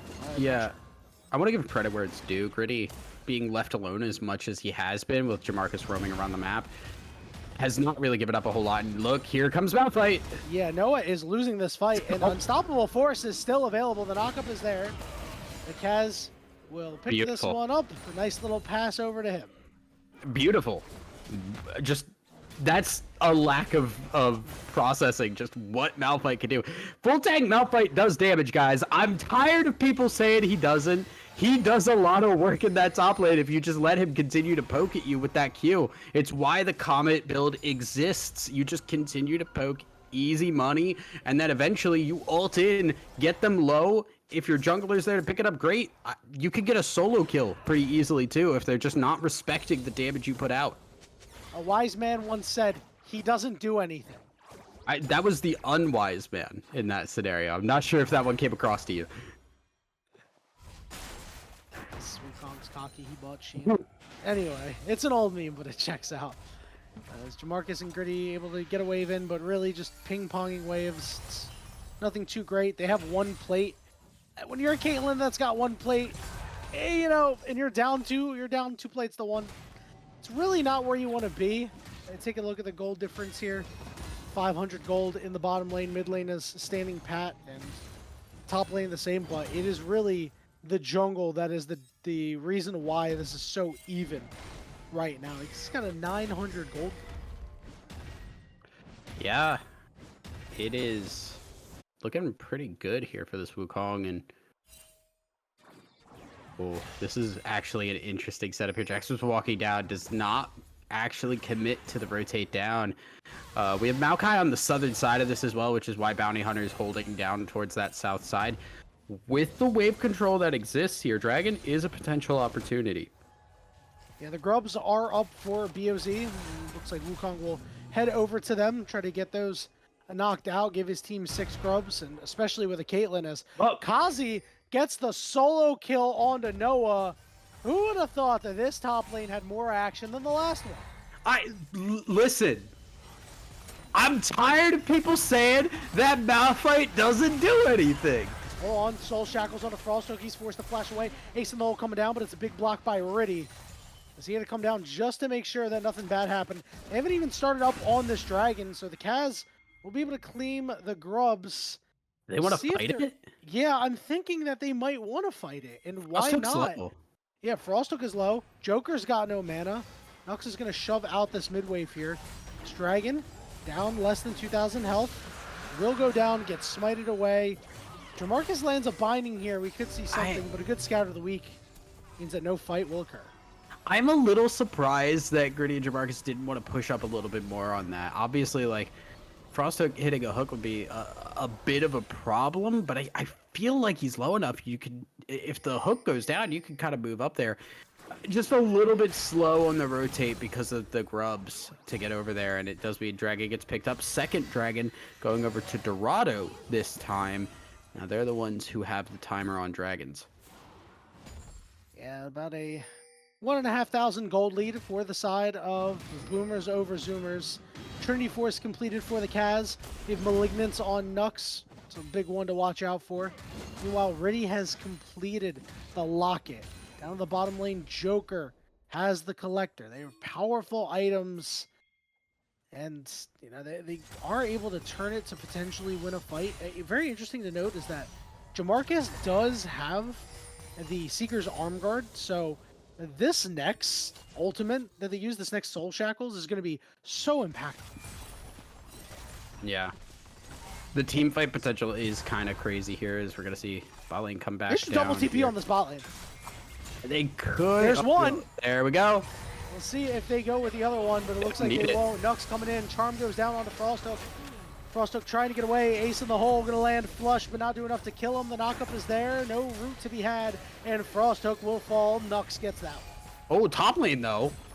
Yeah, they managed to take out Noah, and the Kaz and Kazi are just ripping this turret apart. They're going to get all the plates. They're going to get first turret in the game. Their pockets spilleth over Thousand Eyes. Yeah, this Malphite is very quickly becoming a problem here, and the Wukong as well. Because Jin is not going to kill Malphite very easily.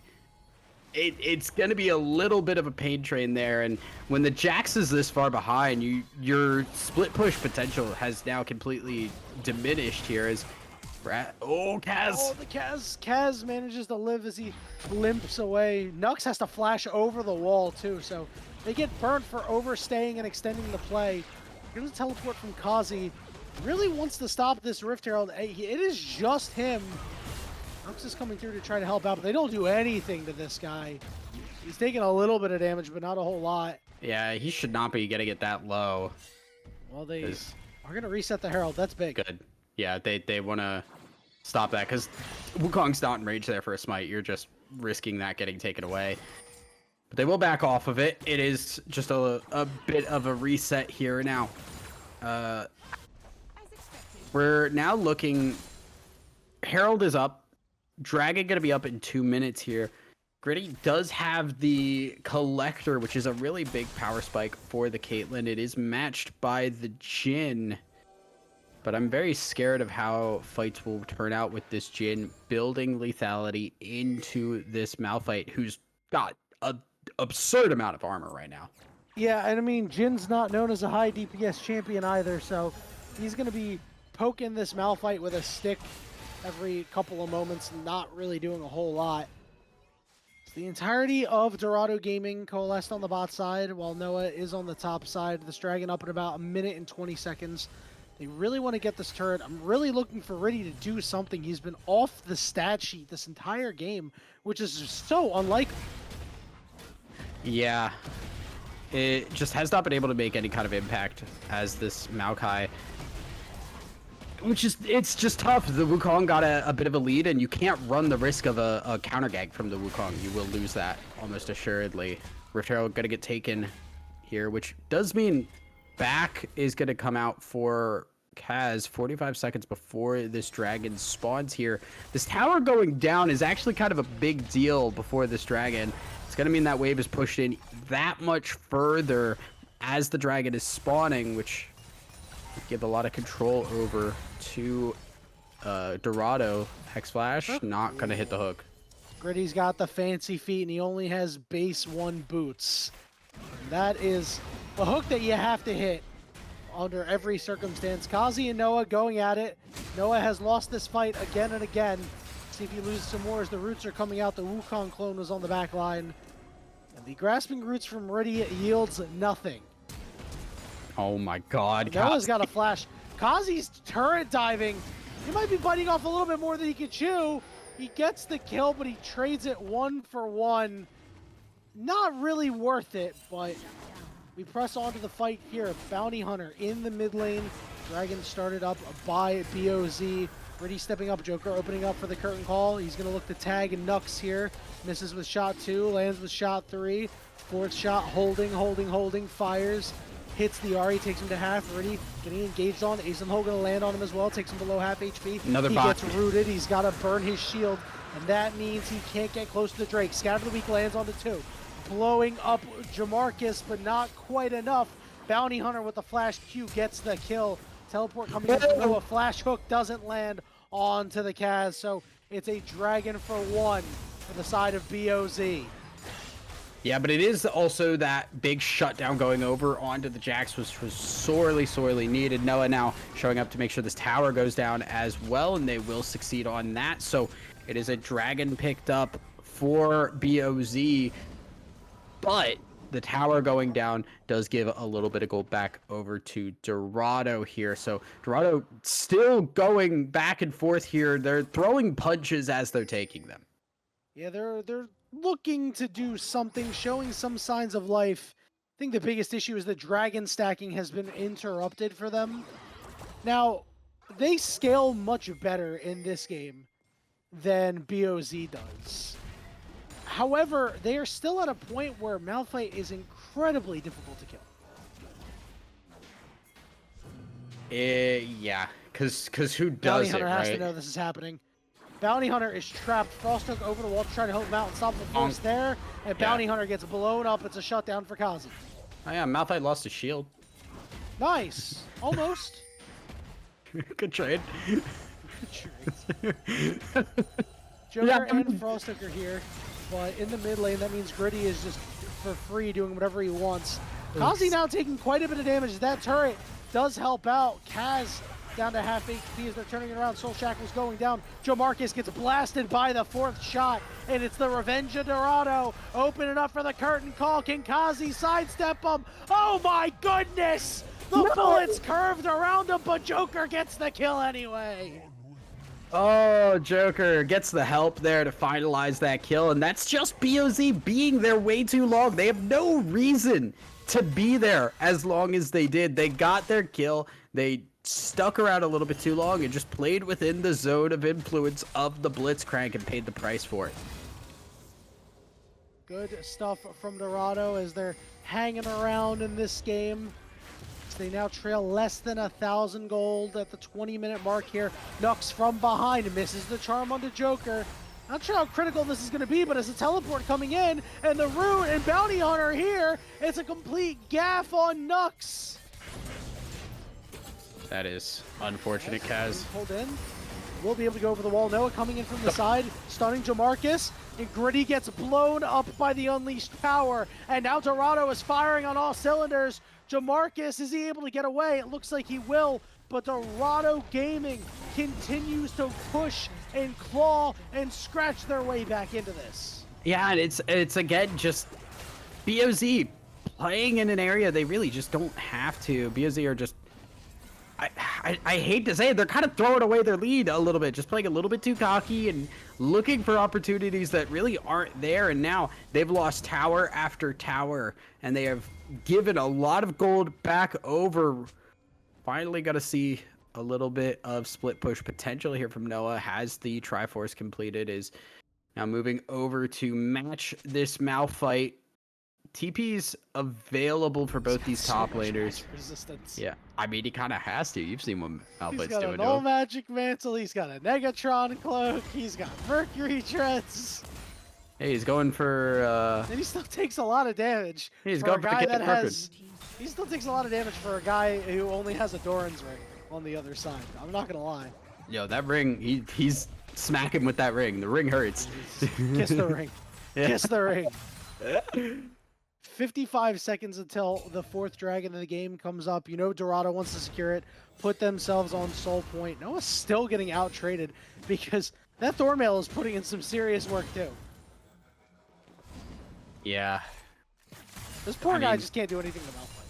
he really can't. And I don't know when he's going to be able to. It's going to be a good long while here. And Kazi has free reign to move up here.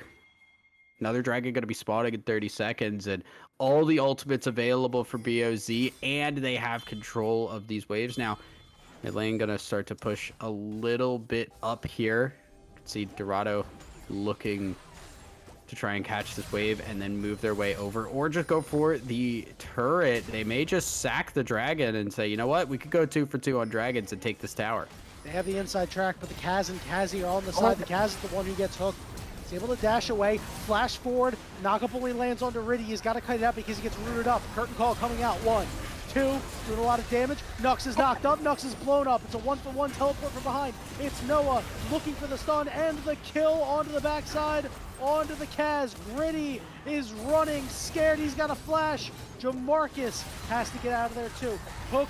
No, not Hook, the binding underneath the turret, but Joker just doesn't care. Manages to find a kill, flash forward, finishes off Gritty with a triple kill, and Dorado take the fight. Dorado with just a very smart call, very heads up play to just push that wave, say, you know what, we can take a lot if they try to go for this dragon right now, because they did not push the waves enough in that mid lane. So they move forward, they force the issue. BOZ try to respond to it, but the hook starts off Kaz, gets grabbed, avoids getting hit because of the clone, but doesn't have the clone to use the ultimate to go in, which means Kaz wastes a lot of time, wastes the ultimate cooldown, and everybody else is trying to respond to follow up with that. Nux walks too far forward, gets blown the hell up, and Kazi's tanking a lot of damage for nobody at that point. And Kaz couldn't do anything. Kaz just got pulled in, knocked up one member, got rooted, had to run away. Is the least devastating cyclone I've seen in my life. As Kazi can find himself in trouble, has to ult away. See the pings going down onto the Baron now because they know, hey, this guy can't snap engage on us. It's been started by Dorado. Yeah, that is a huge cooldown loss. That's their easy engage tool gone. The Baron started up and nobody on BOZ is even trying to do anything about this. They don't feel they have the capability to do so without their tank, and that will be Baron rather, going over to Dorado freely, and that's a big concern. Already they have such a big tower lead, and that's going to multiply under this Baron buff. Yeah, there's still a couple easy pickings on the top side here. The top outer turret will fall. Just give some more gold over to the carries at this point. As now Dorado Gaming looks like they're in their comfort zone. They're confident.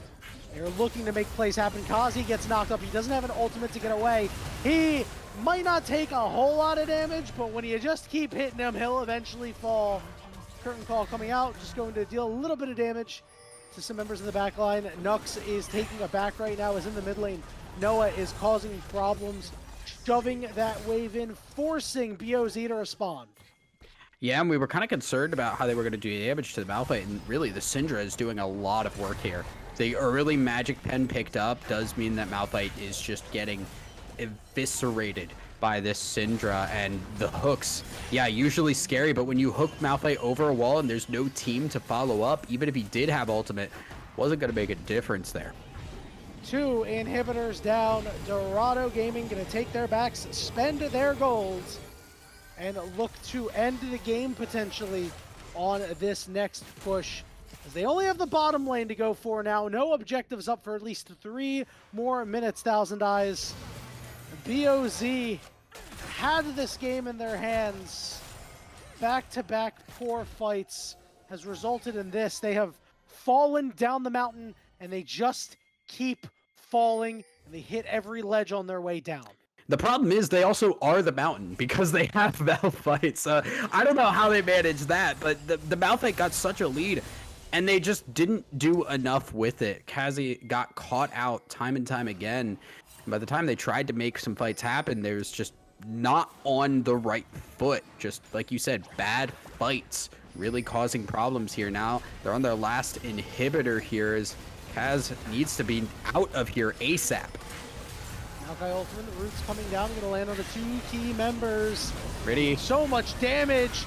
Nux gets picked off on the backside, a big counter strike, and Noah's gone. Golden under the turret. The Kaz is gone. Kazi is gone. Triple kill for the Syndra. The last one goes over to Noah. It did not look pretty in game 4, but Dorado Gaming weather the storm, outplay BOZ, win the set 3-1, and head to the semifinals. Yeah, a rough series, I think, for Dorado.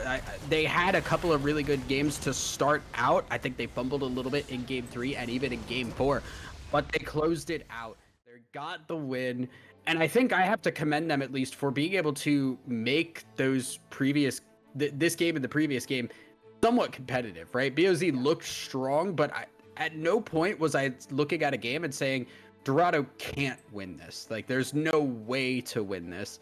So I like how Dorado was able to play this out. BOZ, a bit of an unfortunate exit for them as they kind of had a couple of rough drafts. They had a couple of rough games. Options were there, but a couple of key mistakes cost them. Yeah, it was pretty tough. And the Kaz was 3-0 at one point in this game. And you just saw his usefulness wane and wane and wane.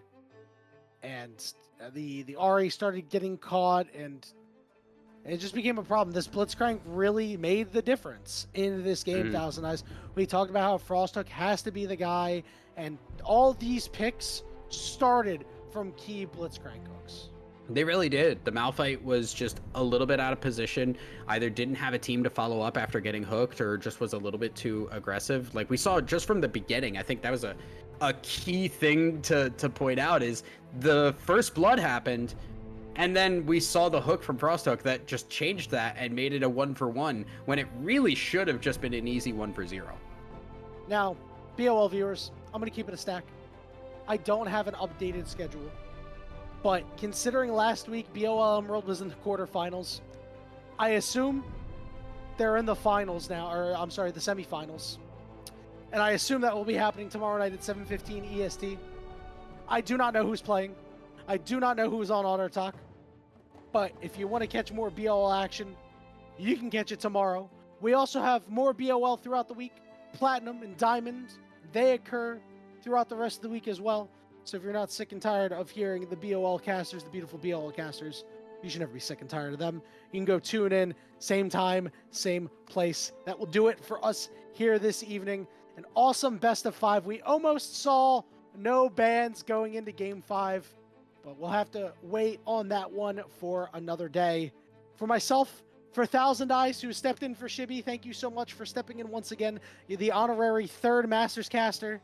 And for Chippy behind the glass, who always does a great job week in and week out, we want to thank you so much for watching. And we hope to see you next time for some more BOL action.